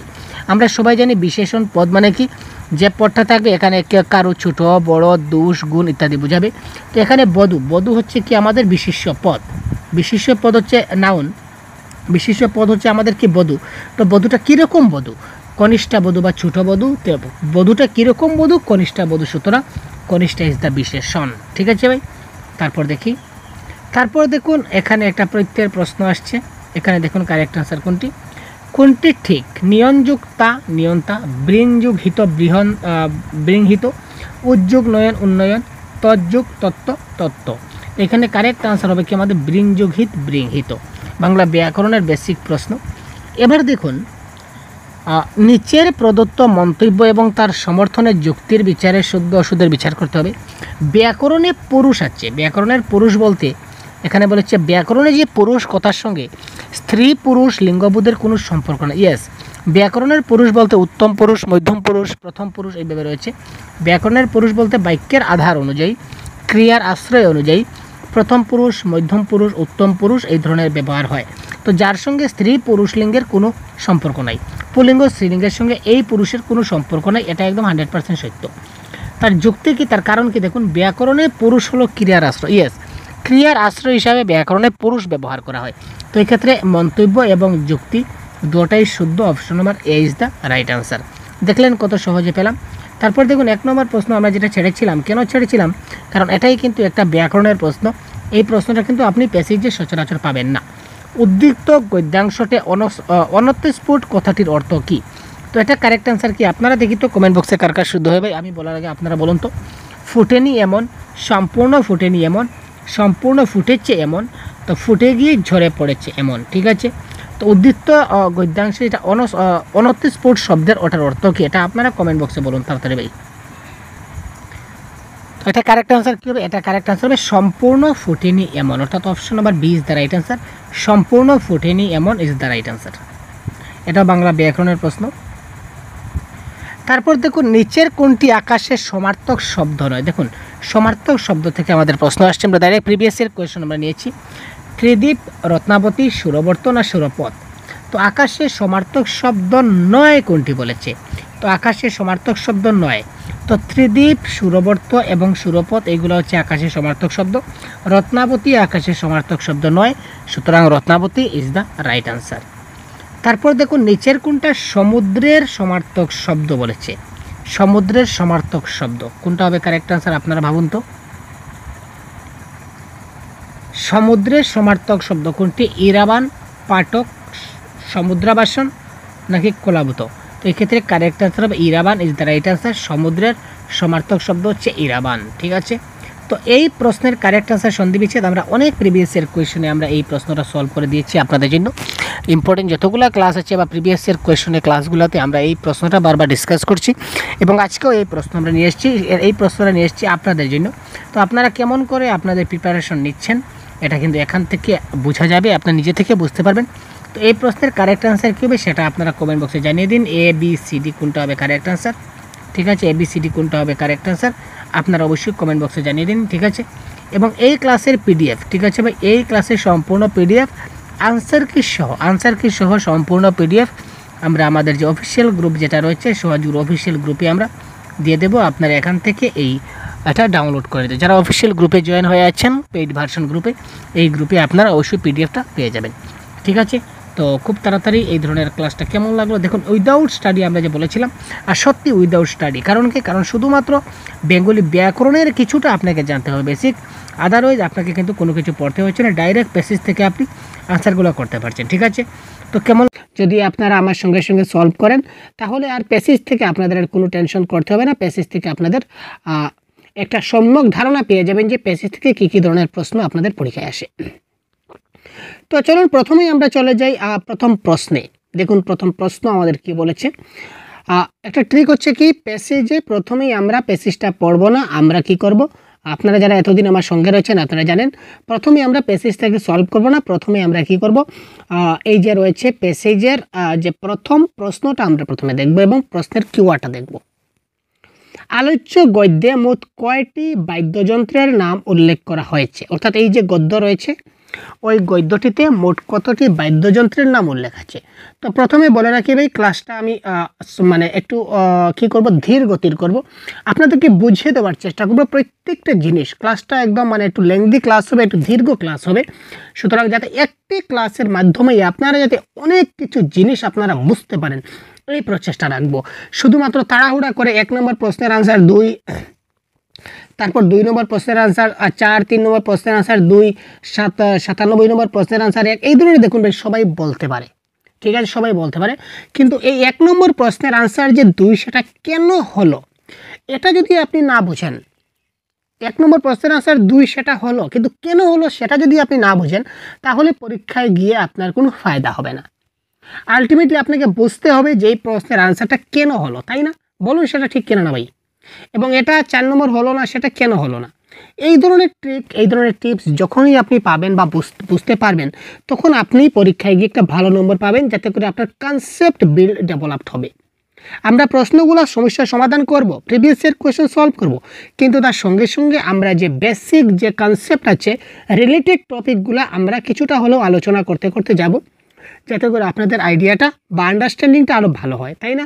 সুতরাং একদম নো টেনশন, বি হ্যাপি, একদম বিন্দাস আমাদের ক্লাসে থাকুন আপনারা শেষ পর্যন্ত, এবং ক্লাসের শেষে আপনারা নিজেই বুঝতে পারবেন যে স্যার কিছু একটা বুঝতে পেরেছি।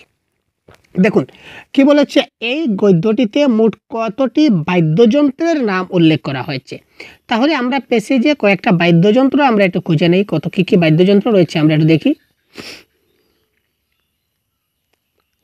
এখানে দেখুন বেহালা কি রয়েছে, বেহালা রয়েছে, তারপর সরোদ রয়েছে, তারপর গিটার রয়েছে, ঠিক আছে, তারপর তবলা রয়েছে, তারপর হচ্ছে সেতার। ঠিক আছে, তো এই 5টা বাদ্যযন্ত্রই এখানে আছে, আর কিন্তু বাদ্যযন্ত্র এই প্যাসেজে আপনারা পাবেন না। ঠিক আছে, সুতরাং এই 5টা বাদ্যযন্ত্র এখানে রয়েছে, বেহালা, সরোদ, গিটার, তবলা আর রয়েছে কি সেতার। ঠিক আছে, এই 5টা বাদ্যযন্ত্র রয়েছে, সুতরাং টোটাল বাদ্যযন্ত্র এখানে কয়টি হবে, বাদ্যযন্ত্র হবে, কারেক্ট আনসার হবে 5টি। ঠিক আছে, তারপর দেখুন উত্তম কুমারের অভিনীত প্রথম চলচ্চিত্রের নাম কি। উত্তম কুমারের অভিনীত প্রথম চলচ্চিত্রের নাম কি? অমর সঙ্গী, দেওয়া নেওয়া, তারপর হচ্ছে কামনা, তারপর হচ্ছে ধন্যী মেয়ে। তো এই ক্ষেত্রে কারেক্ট আনসার কী হবে, আমরা যাব প্যাসেজে, প্যাসেজে গিয়ে একদম সরাসরি আপনারা ডাইরেক্ট দেখুন টু দ্য পয়েন্ট লেখা আছে কি, উত্তম কুমার অভিনীত প্রথম চলচ্চিত্র কামনা ছবিতে প্লেব্যাক গিয়ে খুব নাম করেন। অর্থাৎ কি, উত্তম কুমারের অভিনীত প্রথম চলচ্চিত্রের নাম কি ছিল, কামনা। কি ছিল ভাই, কামনা। সুতরাং এই ক্ষেত্রে কারেক্ট আনসার হবে প্রথম চলচ্চিত্রের নাম, অপশন নম্বর কামনা ইজ দ্য রাইট আনসার। দেখলেন কি করে কারেক্ট আনসার আমরা প্যাসেজ থেকে সরাসরি ডাইরেক্ট আনসার আমরা বের করতে পেরেছি। ঠিক আছে, তারপর দেখুন 93 যে প্রশ্ন, এই 93 প্রশ্ন কিন্তু আমরা প্যাসেজে যাব না, কারণ কি, এটা বাংলা ব্যাকরণের প্রশ্ন, এবং বেঙ্গলি যে ব্যাকরণ বা গ্রামারের যে প্রশ্নগুলি হয় সেগুলি আপনি প্যাসেজে গিয়ে আপনার অযথার সময় নষ্ট করার কোনো মানে হয় না। কারণ কি, কারণ এই প্রশ্নগুলো কিন্তু আপনি কোনো প্যাসেজে পাবেন না। সুতরাং এই প্রশ্নের কারেক্ট আনসার আপনারা খুব তাড়াতাড়ি কমেন্ট করে জানিয়ে দিন। তবে কারেক্ট আনসার কী হতে পারে, খুব তাড়াতাড়ি কমেন্ট করুন। কোয়েশ্চেন নাম্বার 93,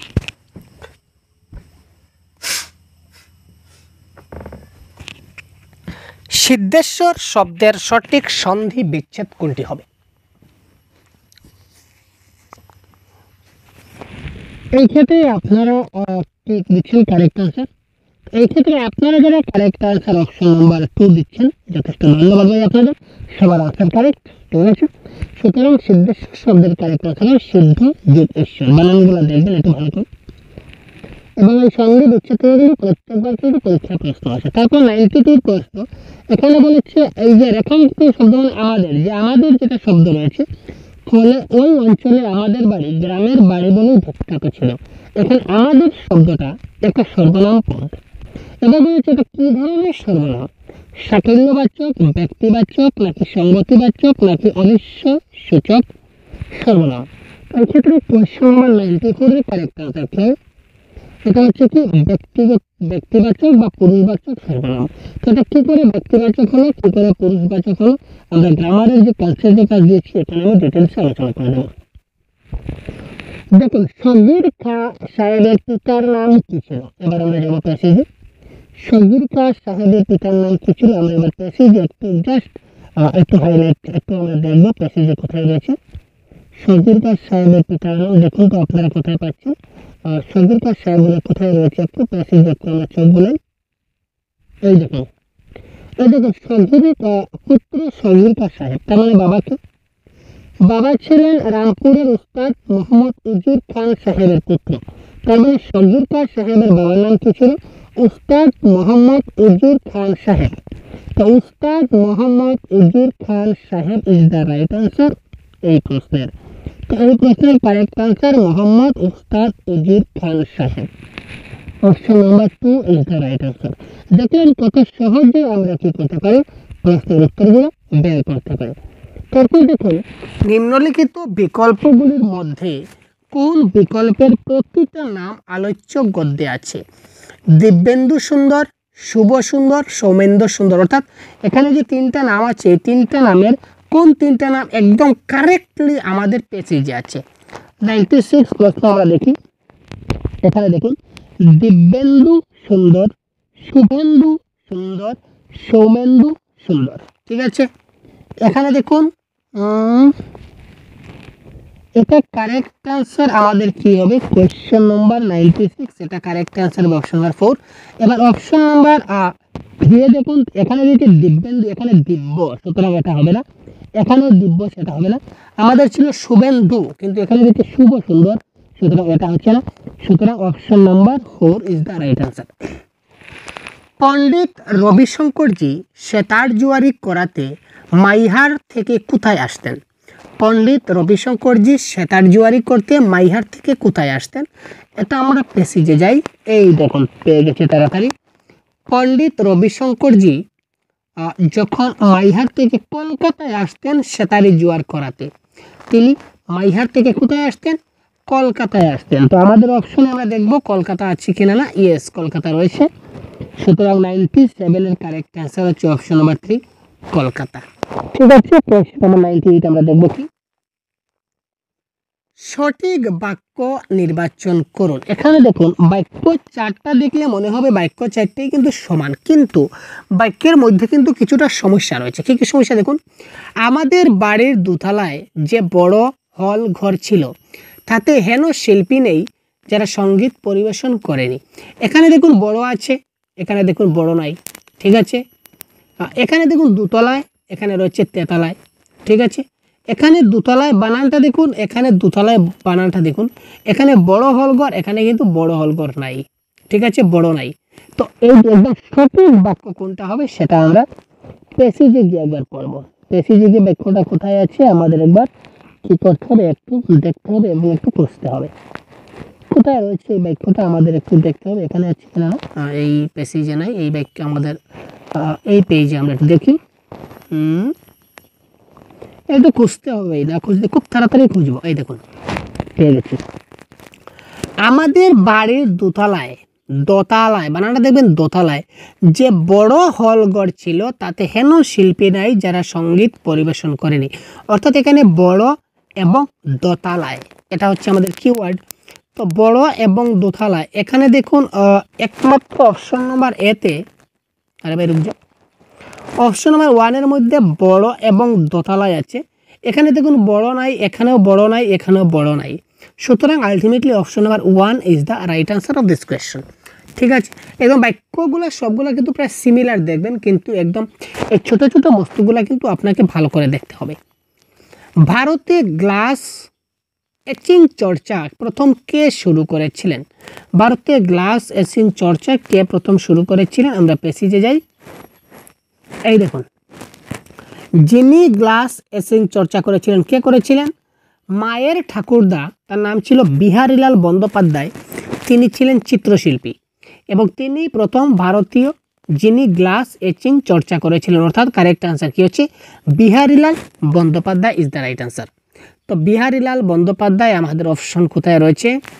কোয়েশ্চন নাম্বার 99 প্রশ্নে রয়েছে কোথায় দেখি তো। ইয়েস, কোয়েশ্চন নাম্বার 99 রয়েছে বিহারীলাল বন্দ্যোপাধ্যায়, এটা হবে কি কারেক্ট আনসার। তারপর আমরা চলে আসছি একটা কবিতায়। তো কবিতা থেকে প্রশ্ন অনেক সহজে করব। দেখুন এখানে বলেছে আলোচ্য কবিতায় আয় শব্দটা কতবার ব্যবহৃত হয়েছে। তো আমরা কবিতায় যাব, কবিতাটা একটু জুম আউট করি। এখানে কবিতায় এখানে আয় শব্দটা কতবার রয়েছে? আয় শব্দটা কতবার দেখতে পাচ্ছেন? আয়, আয় যেটা শব্দ, এখানে আয় নাই। এই দেখুন আয় আয় আয়, এখানে 3 বার। এখানে আয় আয় আয় কতবার? 3 বার। আর আয় দেখতে পাচ্ছি না, সুতরাং এখানে আয় শব্দ কতবার রয়েছে? আয় শব্দটা 6 বার ব্যবহৃত হয়েছে, সুতরাং এই ক্ষেত্রে কারেক্ট আনসার কি হবে? 6 বার। দেখুন দেখা মাত্র কারেক্ট আনসার হবে, এত সহজ প্রশ্ন। কবিতার কথক কাকে চুমু খাওয়ার ইচ্ছা পোষণ করেছিলেন? এখানে দেখুন সন্তানের মুখ ধরে একটি চুমু খাবো, অর্থাৎ কি তিনি সন্তানকে চুমু দেওয়ার কথা বলেছিলেন, সুতরাং কারেক্ট আনসার এখানে কি হবে? অপশন নাম্বার 1, সন্তান ইজ দ্য রাইট আনসার। তারপর দেখি শূন্যস্থান পূর্ণ, দেখি কখনো ড্যাশ করে ড্যাশ ভাবিনি, কখনো ড্যাশ করে ড্যাশ ভাবিনি। এখানে দেখুন কখনো তোমার করে তোমাকে ভাবিনি, কখনো তোমার করে তোমাকে ভাবিনি। তো কখনো তোমার করে, তো এখানে তোমার নেই, তোমার নেই, এই দুটা তোমার রয়েছে। তো তোমার করে তোমাকে ভাবিনি, তো এটা তোমাকে হবে। তো কখনো তোমার করে তোমাকে ভাবিনি, সুতরাং option number 3 is the right answer. ঠিক আছে, কিন্তু কেন যাব, এই বাক্যটার প্রকৃতি কি? 103। এই প্রশ্নটা আপনারা পেসেজ বা কবিতায় পাবেন না, কারণ আগে বলেছি যে ব্যাকরণের প্রশ্নগুলো কিন্তু আপনি কখনোই প্যাসেজে পাবেন না বা কবিতায় পাবেন না, আপনি খুঁজে সময় নষ্ট করবেন না। তো কিন্তু কেন যাব, এখানে দেখুন এটা কি প্রশ্নবোধক চিহ্ন। তো বাক্যের শেষে যদি প্রশ্নবোধক চিহ্ন থাকে তাহলে সেটা আপনি নিশ্চয় জানেন এটা কি ধরনের বাক্য? প্রশ্নবোধক বাক্য, বুঝতে পারেন। তারপর দেখি নিম্নলিখিত বাক্যগুলির সঠিক ক্রম নির্বাচন করো। ঠিক আছে, অর্থাৎ বাক্যগুলো যে সিকোয়েন্স রয়েছে সিকোয়েন্সগুলো আমাকে দেখতে হবে। ঠিক আছে, এখানে আমি যেতে পারি এতকাল ধরে, কিন্তু কেন যাব, এতকাল মেখেছি দুহাতে। এবার আমি শেষেরটা মিলাতে পারি নতুবা প্রথমটা মিলাতে পারি। প্রথমটা বা শেষেরটা মিলাবো, তখন কারেক্ট আনসার হয়ে যাবে, এটা একটা শর্ট ট্রিক। কিন্তু এবার আমি শেষেরটা মিলাবো না, প্রথমটা মিলাবো। এবার দেখি এখানে দেখুন কি বলেছে। এখানে দেখুন শেষে দুটা সি রয়েছে, শেষে দুটা সি রয়েছে, তার মানে এটা মিলালে আমি কারেক্ট আনসার পাবো না খুব সহজে। কিন্তু প্রথমটা দেখুন ABCD চারোটা ডিফারেন্ট রয়েছে, তো যেটা ডিফারেন্ট রয়েছে সেটা আমি মিলাবো ABCD। তো এবার দেখুন প্যাসেজের মধ্যে এই যে ABCD রয়েছে, প্রথমে কোনটা রয়েছে? প্রথমটাকে মিলিয়ে নেই।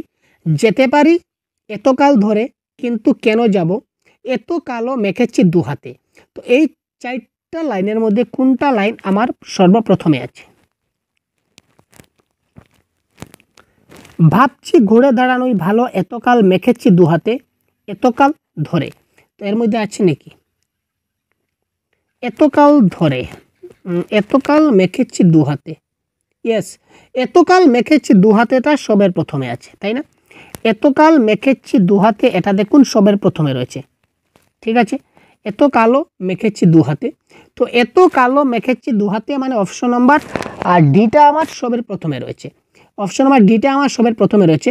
তার মানে অপশন নাম্বার ডি দেখুন, অপশন নাম্বার 4-এ অপশন নাম্বার ডিটা সবের প্রথমে আছে, তার মানে এটা হবে কারেক্ট আনসার। বাকিগুলো মিলানোর আমার কোনো প্রয়োজন নাই, এই ধরনের শর্ট ট্রিক্সে আপনারা মিলিয়ে নিন। তো দেখুন আলোচ্য কবিতাটি কোন ছন্দে লেখা। তো কোন ছন্দ লেখা, এই ছন্দের একটা আমি ভিডিও প্রোভাইড করেছিলাম, এটা 30 মিনিটের একটা ভিডিও আছে, আপনাদের এই চ্যানেলে আপনারা পেয়ে যাবেন। তো এই ভিডিওটি দেখার সঙ্গে সঙ্গে আপনারা যে কোনো লাইন, কবিতা লাইন দেখা মাত্র আপনারা এটা কোন ধরনের ছন্দে রচিত সেটা বুঝতে পারবেন। কারণ সেটা আমি এই মুহূর্তে বলতে পারবো না এখন, কারণ বলে অনেক সময় যাবে, কারণ এটা বোঝাতে প্রায় 20 থেকে 25 মিনিট সময় লাগবে, আর অন্যান্য ক্লাসে ডিস্টার্ব হবে, বাকি প্রশ্নগুলো আমরা সলভ করতে পারবো না। এটা কাইন্ডলি আপনারা ওই ভিডিও দেখে নেবেন, কারণ এই প্রশ্নটা 1 মার্ক কিন্তু আপনাদের আসবেই আসবে। ঠিক আছে, যদি 1 মার্ক পেতে চান তাহলে ওই ভিডিও দেখতে হবে, কারণ এখানে কি অনেকগুলা বিষয় রয়েছে, অক্ষর, মাত্রা, ঠিক আছে, সবগুলা বিষয় জানতে হবে। ঠিক আছে, অক্ষরের মধ্যে 2 প্রকারের অক্ষর আছে, একটা হচ্ছে কি বদ্যাক্ষর, একটা হচ্ছে মুক্তাক্ষর, সবগুলা বিষয় আপনারা জানতে পাবেন। তো আমি এই প্রশ্নের কারেক্ট আনসার আপনারা বলে দিচ্ছি। এই যে প্রশ্নের কারেক্ট আনসার, এটা কোন ছন্দ? এটা হবে কি মিশ্র কলাবৃত ছন্দ। এখানে দেখুন 106, আমরা প্রথমেই প্যাসেজটা পড়তে যাব না, প্যাসেজটা পড়লে কিন্তু আপনারা গন্ডগোল করবেন। প্যাসেজ আপনি পড়লে সময়, গন্ডগোল নয়, গন্ডগোল বললে ভুল বলবো, আপনি সময়কে নষ্ট করবেন, সময়কে বাঁচাতে শিখতে হবে। প্রাচীনকালে গদ্যাংশটি প্রাচীন যুগের কয়েকটি আশ্রমের কথা উল্লেখ আছে, 1টা 2টা 3টা না 4টা। এখানে প্রাচীন যুগে কয়টা আশ্রম বলা হয়েছে দেখুন, কে বলেছে এখানে, কি বলেছে দেখুন,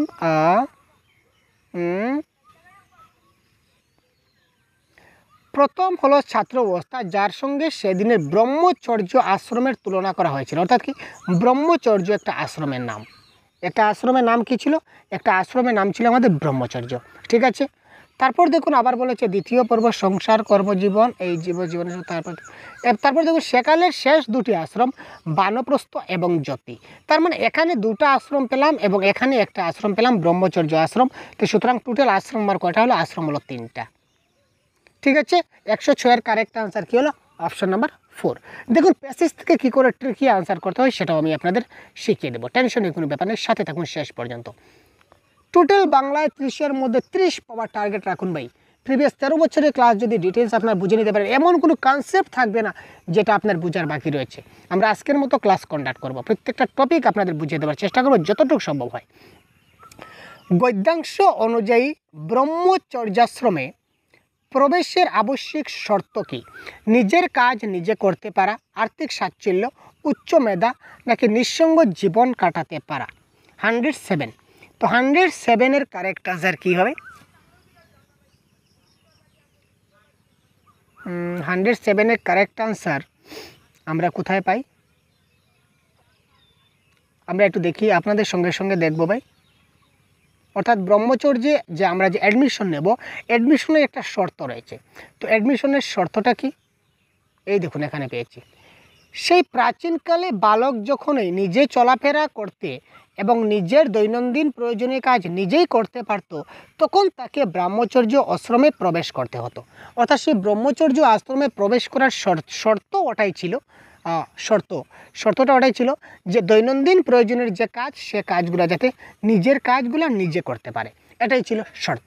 সুতরাং option number 1 is the right answer. দেখলেন প্যাসেজ ডাইরেক্ট আনসার রয়েছে। প্রাচীন শিক্ষা ব্যবস্থায় গ্রামবাসীরা কিসের ভূমিকা পালন করত? সমালোচক, পৃষ্ঠপোষক, নাকি পরিদর্শক, নাকি নিষ্ক্রিয় দর্শক? তো এখানে কারেক্ট আনসার কী হবে? গ্রামবাসীরা কোথায় রয়েছে দেখি তো ভাই। এখানে গ্রামবাসীরা কী করতো? গ্রামবাসীরা সানন্দে প্রচুর ভিক্ষা দিত, আর কোনো গ্রামবাসীর কোনো ফ্যাক্টর নয়। তো যারা ভিক্ষা দিত, সানন্দ মনের আনন্দে দিত, সমালোচনায় কোনো ব্যাপার আসে না, পরিদর্শনে কোনো ব্যাপার আসে না, নিষ্ক্রিয় দর্শকের ব্যাপার আসে না। এখানে কারেক্ট আনসার হবে কি পৃষ্ঠপোষকের ভূমিকায় তারা কাজ করছে। নেক্সট প্রশ্ন দেখি। গদ্যাংশটি পড়ে বোঝা যায় যে প্রাচীনকালে বাস্তব জীবনের সঙ্গে শিক্ষার কোনো যোগ ছিল না, নিঃসঙ্গ জীবনযাপন প্রণালী শিক্ষার অন্তর্গত ছিল, সমষ্টিগত জীবনযাপন প্রণালী শিক্ষার অন্তর্গত ছিল, আনন্দের সঙ্গে শিক্ষার কোনো যোগ ছিল না। তো 109-এর কারেক্ট আনসার কী হবে আমরা যদি দেখি, তো আমরা একটু প্যাসেজে আমরা একটু চোখ বুলাই তো ভাই।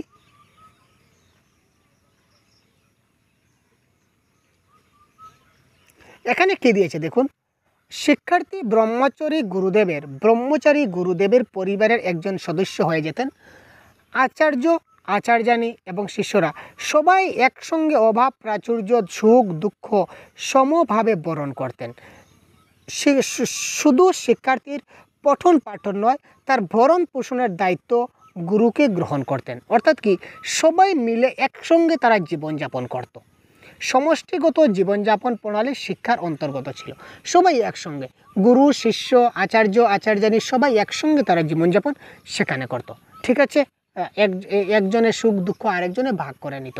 সবাই একসঙ্গে, সমষ্টিগত জীবনযাপন প্রণালী এখানে উল্লেখযোগ্য ছিল। তারপর দেখুন, উদ্ধৃত গদ্যাংশটিতে কোন শব্দটির স্ত্রীলিঙ্গের উল্লেখ নাই? শিষ্য, আচার্য, গুরু না পিতা? এই ক্ষেত্রে আমরা একটু দেখি তো।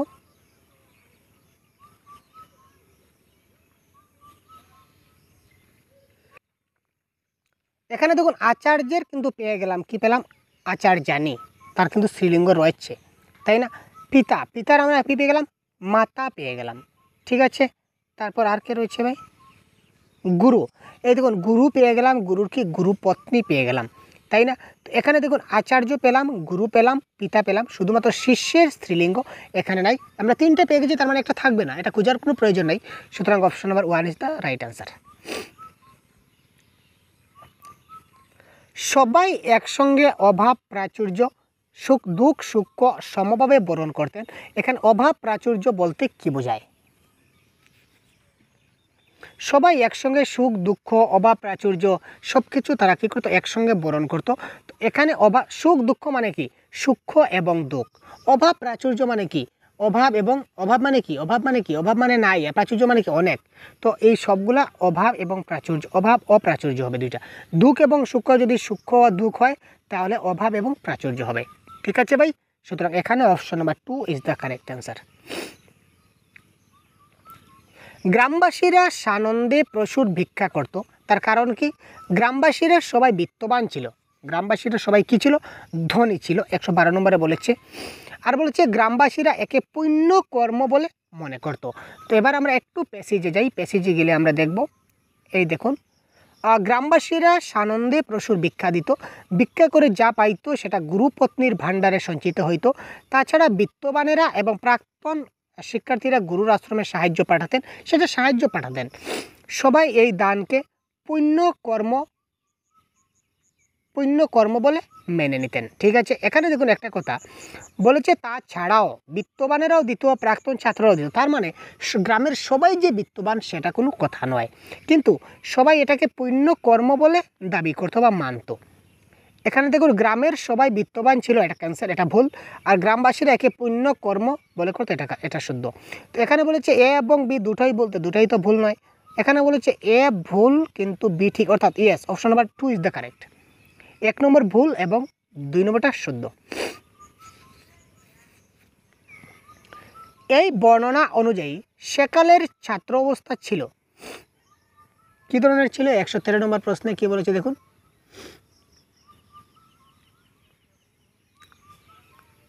সবাই একসঙ্গে বিন্দাস জীবনযাপন করতো, কোনো টেনশনের ব্যাপার ছিল না। গুরু সব শিষ্যদের শিখাবার ভার নিতেন, খাওয়া পরসার ভার নিতেন।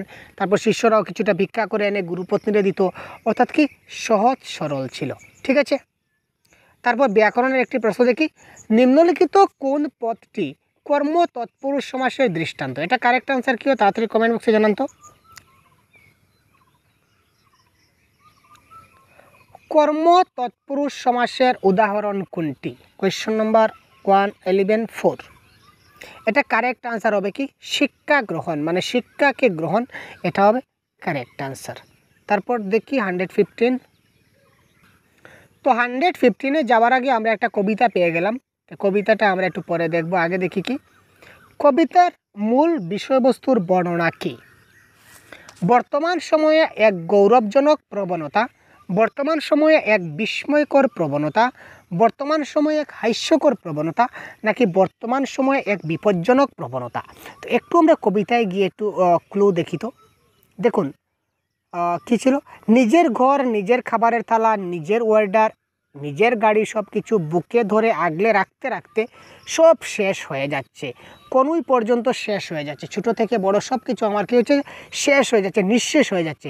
আমাদের কারো হাত নাই, বাহু নাই, কারো হাতের আঙ্গুল নাই, কোনোই থেকে সব বাদ, অর্থাৎ সব কিছু কী হয়ে গেছে? শেষ হয়ে যাচ্ছে, নিঃশেষ হয়ে যাচ্ছে।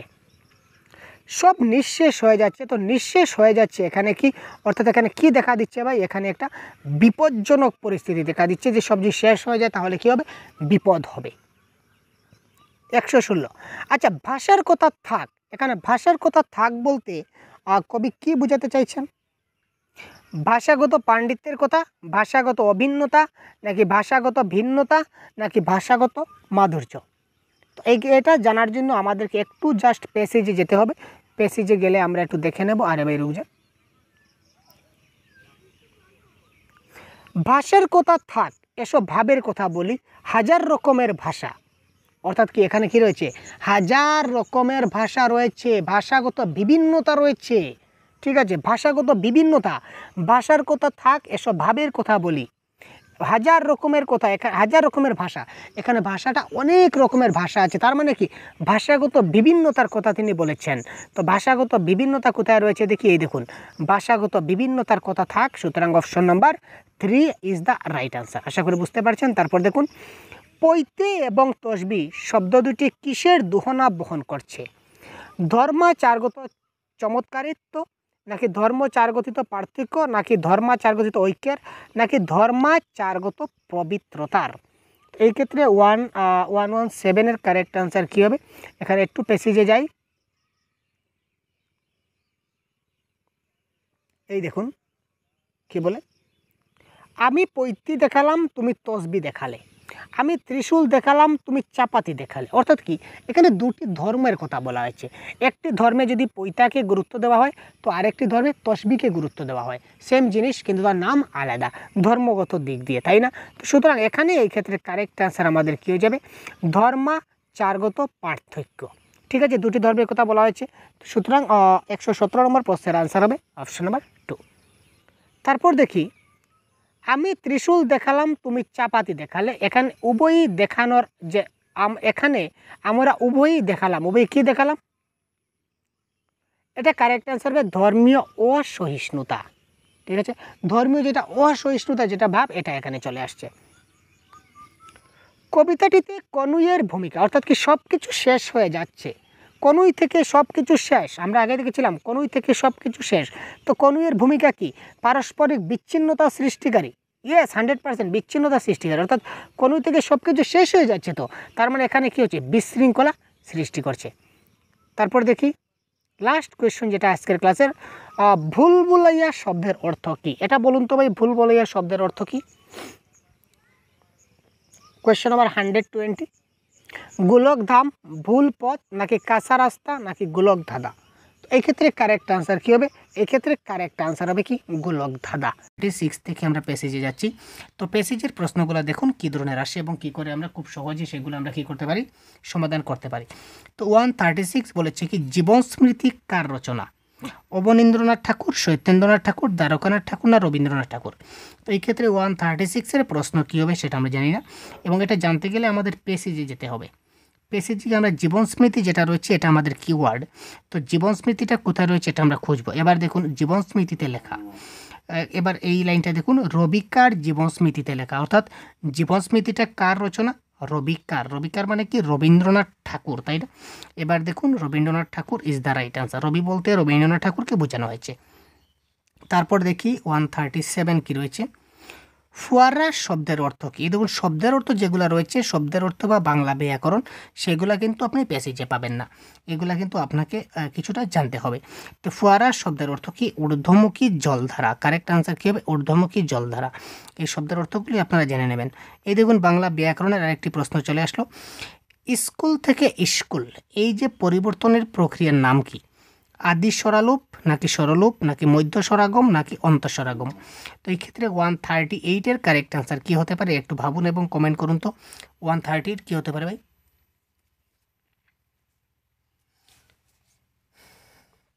খুব তাড়াতাড়ি কমেন্ট করুন। দেখুন এই ক্ষেত্রে কারেক্ট আনসার আমাদের হবে কি, আদি স্বরাগম ইজ দ্য রাইট আনসার।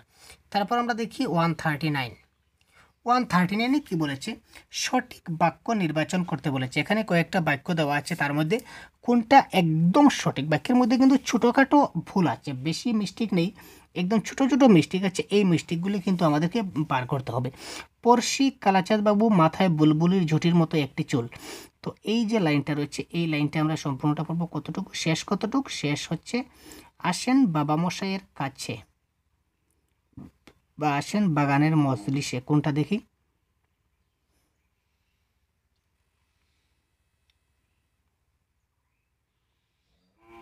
কোথায় আমরা একটু দেখবো, এই সম্পূর্ণটা প্যাসেজটা আমরা দেখবো। এই দেখুন, এখানে দেখুন, পড়শি কালাচাঁদ বাবু মাথায় বুলবুলির ঝুঁটির মতো একটি চুল, বুকে একটি ফুল গুজে, গলায় চুনুট করা চাদর ঝুলিয়ে, বার্নিশ করা জুতো পরে, ছিপছিপে দড়ি ঘোরাতে ঘোরাতে হেলে দুলে আসেন বাগানের মজলিসে।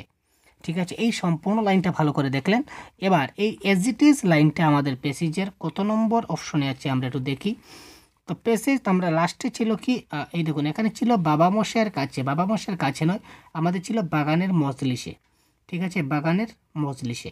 তো এই ক্ষেত্রে কারেক্ট আনসার কোনটা হবে দেখি। পড়শি কালাচাঁদ বাবু মাথায় বুলবুলির ঝুঁটির মতো একটি চুল, বুকে একটি ফুল গুজে, গলায় চুনুট করা চাদর। এখানে চুনুট করা চাদর থাকার কথা ছিল, এখানে নেই, সুতরাং অপশন নাম্বার 2 হচ্ছে না। তারপরে দেখি অপশন নাম্বার 3, পড়শি কালাচাঁদ বাবু মাথায় বুলবুলির ঝুঁটির মতো একটি চুল, বুকে একটি ফুল গুজে, গলায় চুনুট করা চাদর ঝুলিয়ে, বার্নিশ করা জুতো পরে, চিপচিপে ছড়ি ঘোরাতে ঘোরাতে হেলে দুলে আসেন বাগানের মজলিসে। এটা 100% কারে দেখছি, এটা একটু দেখে নিই কোথায় মিস্টেক রয়েছে। পড়শি কালাচাঁদ বাবু মাথায় বুলবুলির ঝুঁটির মতো একটি চুল, বুকে একটি, এই লাল ফুল, লালটা দেখুন এখানে এক্সট্রা দিয়ে দিয়েছে, কিন্তু আমাদের পেসেজে কিন্তু লাল নেই। আর এবার আমরা দেখে নিই পেসেজে, দেখুন কি বলেছে, এখানে দিয়েছে বুকে একটি ফুল গুজে, এখানে লাল ফুল বলে উল্লেখ নেই, কিন্তু এখানে দেখুন অপশন নাম্বার 4-এ লাল ফুল দিয়ে দিয়েছে। এটা জিনিসটাকে খুব ভালো করে আপনারা বুঝবেন এবং ডিপলি অ্যানালাইজ করবেন, খুব মনোযোগ সহকারে এই জিনিসগুলো পড়বেন, নাহলে কিন্তু ভুল হয়ে যেতে পারে। সবগুলো সেম, দেখুন সম্পূর্ণ সেম, শুধুমাত্র এখানে লালটা ঢুকিয়ে দিয়েছে। কোথায় গেল? এখানে লালটা ঢুকিয়ে দিয়েছে, এখানে লাল নেই। ঠিক আছে, এই জিনিসটা বুঝতে পারলেন তো? সুতরাং এটা কারেক্ট আনসার অপশন নাম্বার 3। মাছ ধরার খুব ঝোঁক ছিল তার। এখানে কার মাছ ধরার কথা বলা হয়েছে? বাবামশাই, মতিলাল বাবু, কালাচাঁদ বাবু নাকি রবিকার? তো এটা জানতে গেলে আমাদের পেসেজ যেতে হবে। মাছ ধরার কি প্রশ্নটা আমরা দেখি। মাছ ধরার খুব ঝোঁক ছিল তার। তো মাছ ধরার খুব ঝোঁক ছিল, এটা আমাদের কোথায় রয়েছে পেসেজে আমরা একটু দেখি তো। মাছ ধরার খুব ঝোঁক রয়েছে তার, এটা কোথায় রয়েছে? আমরা যদি একটু সম্পূর্ণটা দেখি, সে মাছ ধরার খুব ঝোঁক রয়েছে, এটা আমাদের এই প্যাসেজ থেকে বার করতে হবে লাইনটা। আমি আপনাদের সঙ্গে খুঁজছি, আপনারা এটা খুঁজুন তো। এই দেখুন, মাছ ধরার খুব ঝোঁক ছিল তার, এই দেখুন পেয়ে গেলাম, মাছ ধরার খুব ঝোঁক ছিল তার। তো এবারে এটা কথাটা কে বলেছিলেন? কথা হচ্ছে প্রতি শনিবার অফিস ছুটির পর মতিলাল বাবু চলে আসেন বাবামশাইয়ের কাছে। মাছ ধরার খুব ঝোঁক ছিল তার, অর্থাৎ এখানে কে আসতেন? মতিলাল বাবু আসতেন বাবামশাইয়ের কাছে। কারণ মতিলাল বাবু কেন আসতেন? কারণ মাছ ধরার খুব ইচ্ছা ছিল বা ঝোঁক ছিল। তো এটা কার ইচ্ছা ছিল? মতিলাল বাবু ইজ দ্য রাইট আনসার। তো অপশন নম্বর মতিলাল বাবু, অপশন নম্বর মতিলাল বাবু, এটা কোথায় রয়েছে? এই দেখুন অপশন নম্বর 2-তে রয়েছে মতিলাল বাবু। সুতরাং মতিলাল বাবু হবে আমাদেরকে এক্ষেত্রে কারেক্ট আনসার। তারপর দেখি পরবর্তী প্রশ্ন কি বলেছে। 141 পরবর্তী প্রশ্ন বলেছে কি, ভাগবতকে, ভাগবত একজন সহিস, মালি, ধোপি নাকি রাজার সরকার? এটা রাজার সরকার হবে। তো 141 ভাগবতকে, তো ভাগবতকে আমরা একটু দেখি, ভাগবতকে পেসেজে দেখি। ভাগবত যে শব্দটা রয়েছে, ভাগবত কোথায় রয়েছে আমরা একটু খুঁজবো পেসেজে। দেখুন, এই দেখুন ভাগবত। ঠিক আছে, ছোটবেলায় বাবা মহাশয়ের শখের বাগানে কেউ আমরা ঢুকতে পেতুম না, ভাগবত মালির দাপটে। তার মানে ভাগবত কে ছিল? একজন মালি ছিল। সুতরাং অপশন নম্বর মালি ইজ দ্য রাইট আনসার। দেখতে পাচ্ছেন কত সহজে আমি প্রশ্নগুলোর আনসারগুলো আপনাদেরকে দেখিয়ে দেওয়ার চেষ্টা করছি প্রিভিয়াস ইয়ার কোয়েশন থেকে। তো এই ধরনের যদি আপনারা প্র্যাকটিস করুন বা ট্রিক করুন, তাহলে অবশ্যই আপনারা একটা ভালো নম্বর ক্যারি করতে পারবেন। তারপর দেখি, বিকেলে স্কুল থেকে সব ছেলে ফিরে এলে তখন আবার সবাই একসঙ্গে হয়ে ড্রেস করি। এখানে শূন্যস্থান পূর্ণে কী হবে সেটা বলতে হবে। তো বিকালে স্কুল থেকে সব ছেলে ফিরে এলে, এই লাইনটা আমরা একটু প্যাসেজে গিয়ে আমরা এই লাইনটা খুঁজব।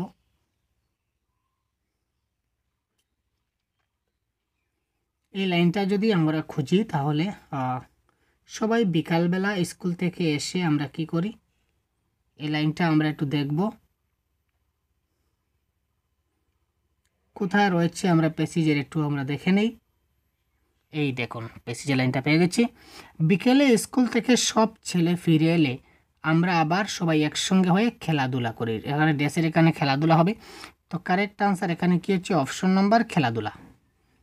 এই দেখুন বিকালে স্কুল থেকে এসে সবাই একসঙ্গে কী করি, খেলাধুলা করি। আমাদের অপশনে ছিল খেলাধুলা, প্যাসেজে খেলাধুলা, সুতরাং খেলাধুলা ইজ দ্য আনসার। তারপর দেখি এখানে দেখুন এই বাক্যটা করার একটা ট্রিক আছে, ট্রিকটা আপনারা দেখবেন। রচনা অনুসারে সঠিক ক্রম নির্বাচন করুন। মাছ ধরার খুব ঝোঁক ছিল তার, আমরা ছেলেরা কজন মিলে একপাশে নিজেদের বাগান বানিয়ে নিয়েছিলাম। সত্যিকার হাঁস মাছ ফোয়ারার জলে ভেসে বেড়ায়, ছেলেবেলায় যা ভয় পেতুম বটগাছ থাকে। হয়তো প্রথমটা মিলাবেন নতুবা শেষেরটা মিলাবেন, কোনটা সুবিধা হবে আমরা দেখি। যদি আমরা শেষেরটা মিলাই তাহলে দেখুন 2টা ডি 2টা সি, আর যদি প্রথমটা মিলাই তাহলে সি তারপর কি বি বি এ। ঠিক আছে, দেখুন আমরা যদি লাস্টের দিকে মিলাই তাহলে আমাদের আশা করি সুবিধা হবে, কারণ লাস্টের থেকে 2 নম্বর যেটা রয়েছে, লাস্টের থেকে 2 নম্বরটা কিন্তু আমাদের তফাৎ রয়েছে, এবং লাস্টের থেকে প্রথম থেকে 2 নম্বরটার মধ্যে কিন্তু 2টা সেম আছে, সুতরাং আমাদের সমস্যা হবে, আমরা লাস্টে থেকে মিলাবো। তো প্রথমে দেখুন এই যে 4টা লাইনের মধ্যে কোন লাইনটা সবের শেষে আছে, ডি বা সি হবে। ডি বা সি হবে, কারণ ডি বা সি তো লাস্টে দেওয়াই আছে। ভোরবেলায় যা ভয় পেতুম বটগাছটাকে, সত্যিকার হাঁস মাছ ফোয়ারার জলে ভেসে বেড়ায়। তো এই 2টা লাইন থেকে সত্যিকার হাঁস আর ছেলেবেলায় যা ভয় পেতুম, এখানে দেখি আমরা কোনটা লাইন সবের শেষে আছে। এখানে কারেক্ট আনসার আমাদের কোনটা হবে আমরা দেখে নিই। কী কী লাইন ছিল আমরা আবার ভালো করে নোট আউট করি। ছোটবেলায় যা ভয় পেতুম বটগাছটাকে আর সত্যিকার হাঁস, তো এটার মধ্যে কোনটা হবে আমাদের মানে সবাই শেষে কোনটা থাকবে এটা আমাদের প্রথমে খুঁজে বের করতে হবে। ঠিক আছে, তো ছোটোবেলায় ভয় পেতুম আর কি ছিল আমাদের, সত্যিকার হাঁস ছিল, তাই না?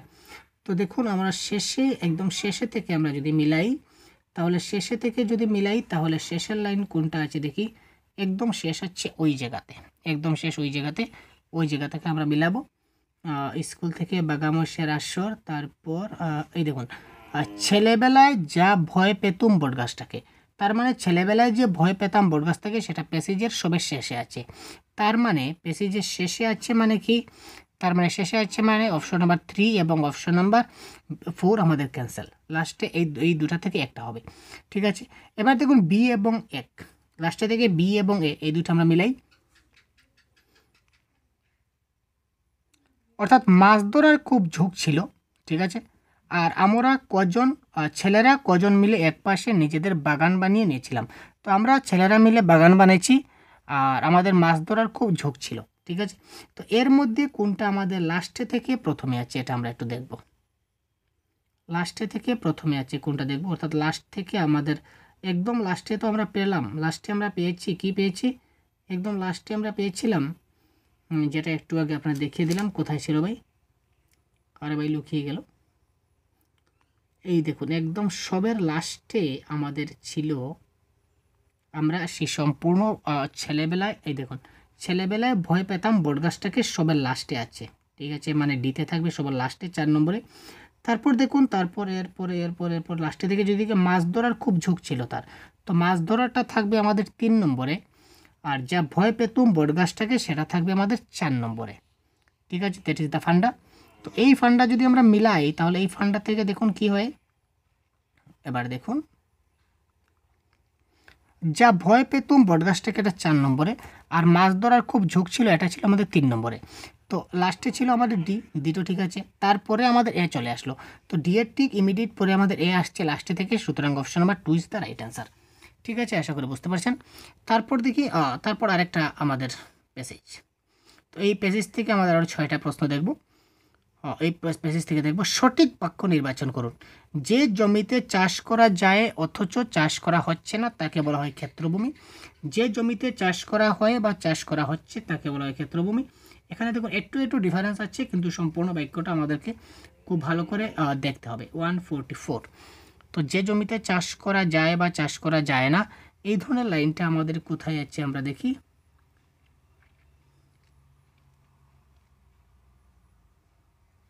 এই দেখুন যে জমিতে চাষ করা যায় এবং চাষ করা হচ্ছে তাকে বলা হতো ক্ষেত্রভূমি। আবার দেখুন, যে জমিতে চাষ করা যায় এবং চাষ করা হচ্ছে তাকে বলা হয় ক্ষেত্রভূমি।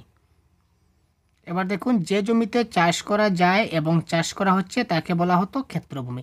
একদম অ্যাজ ইট ইজ আমরা যেটা পেয়েছি সেটাই আমাদের কারেক্ট আনসার। একটু মিস্টেক হলে কিন্তু হবে না। তো এই ক্ষেত্রে কারেক্ট আনসার আমাদের কি হয়ে যাবে? কারেক্ট আনসার হবে option number 2 is the right answer. তারপর দেখুন, হাট বাজার কোন সমাস।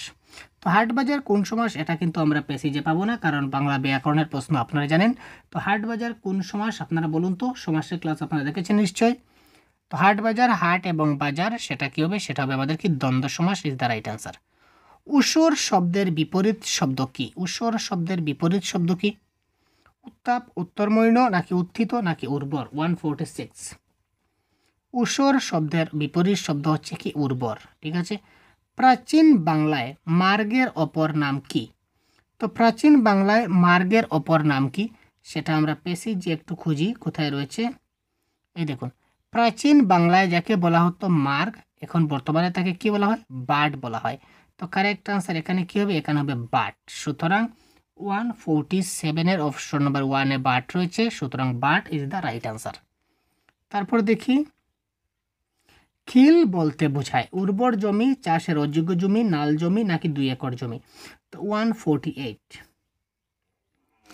আমরা কি বলেছিলাম? প্রশ্ন বলেছিল খিল, তাই না? তো খিল যে শব্দ, এই শব্দটা কোথায় রয়েছে দেখুন তো। এই দেখুন পেয়ে গেছি। যে জমি চাষের অযোগ্য তাকে বলা হয় খিল। ঠিক আছে, চাষের অযোগ্য হতে হবে, কিন্তু চাষের যোগ্য নয়। সুতরাং যে জমি চাষের অযোগ্য, অর্থাৎ খিল বলতে আমরা কি বুঝি? চাষের অযোগ্য জমি। 148 option number 2 is the right answer. দেখলেন কি করে আমরা প্যাসেজ থেকে বের করছি। প্রাচীন বাংলায় চলাচলের রাস্তাকে কি বলা হতো? জনিকা, আল, বাটক, না নালভো? প্রাচীন বাংলায় চলাচলের যেটা রাস্তা ছিল, এই রাস্তাকে আমরা কি বলবো? দেখুন, বাটক বলতে চলাচলের রাস্তা বোঝাতো। এই দেখুন, এটা ক্লিয়ার করে লেখা আছে, বাটক বলতে চলাচলের রাস্তা বোঝাতো ইজ দ্য রাইট আনসার। ঠিক আছে, তো চলাচলের রাস্তা ইজ দ্য রাইট আনসার, বাটক। তো এই ক্ষেত্রে বাটক হবে আমাদের কি কারেক্ট আনসার, অপশন নাম্বার 3। তারপর দেখুন, আবস্কর স্থানকে আজকের বাংলায় কি বলে? আবস্কর স্থানকে আজকের বাংলায় কি বলে? এলাকা, অরণ্য, আস্তাকুড়, নাকি জনপদ? তো এই ক্ষেত্রে কারেক্ট আনসার প্যাসেজে যাই। দেখুন, আবস্কর স্থান ছিল কি? আস্তাকুড়। তো কারেক্ট আনসার এখানে কি হবে? কারেক্ট আনসার হবে আস্তাকুড়, অর্থাৎ option number 3 is the right answer. দেখতে পাচ্ছেন কত সহজে আমরা খুব কম সময়ে আমরা সম্পূর্ণ প্রশ্নপত্র আপনাদের দেখিয়ে দিলাম। ঠিক আছে, তো পরবর্তী অন্য একটা ক্লাস খুব শীঘ্রই নিয়ে আসবো আপনাদের জন্য। সাথে থাকবেন। সম্পূর্ণ ক্লাসটা দেখার জন্য অসংখ্য ধন্যবাদ আপনাদের। তো যদি কোনো কনফিউশন থাকে অবশ্যই কমেন্ট বক্সে জানাতে ভুলবেন না। ভালো থাকবেন, সুস্থ থাকবেন, আমাদের সঙ্গে থাকবেন।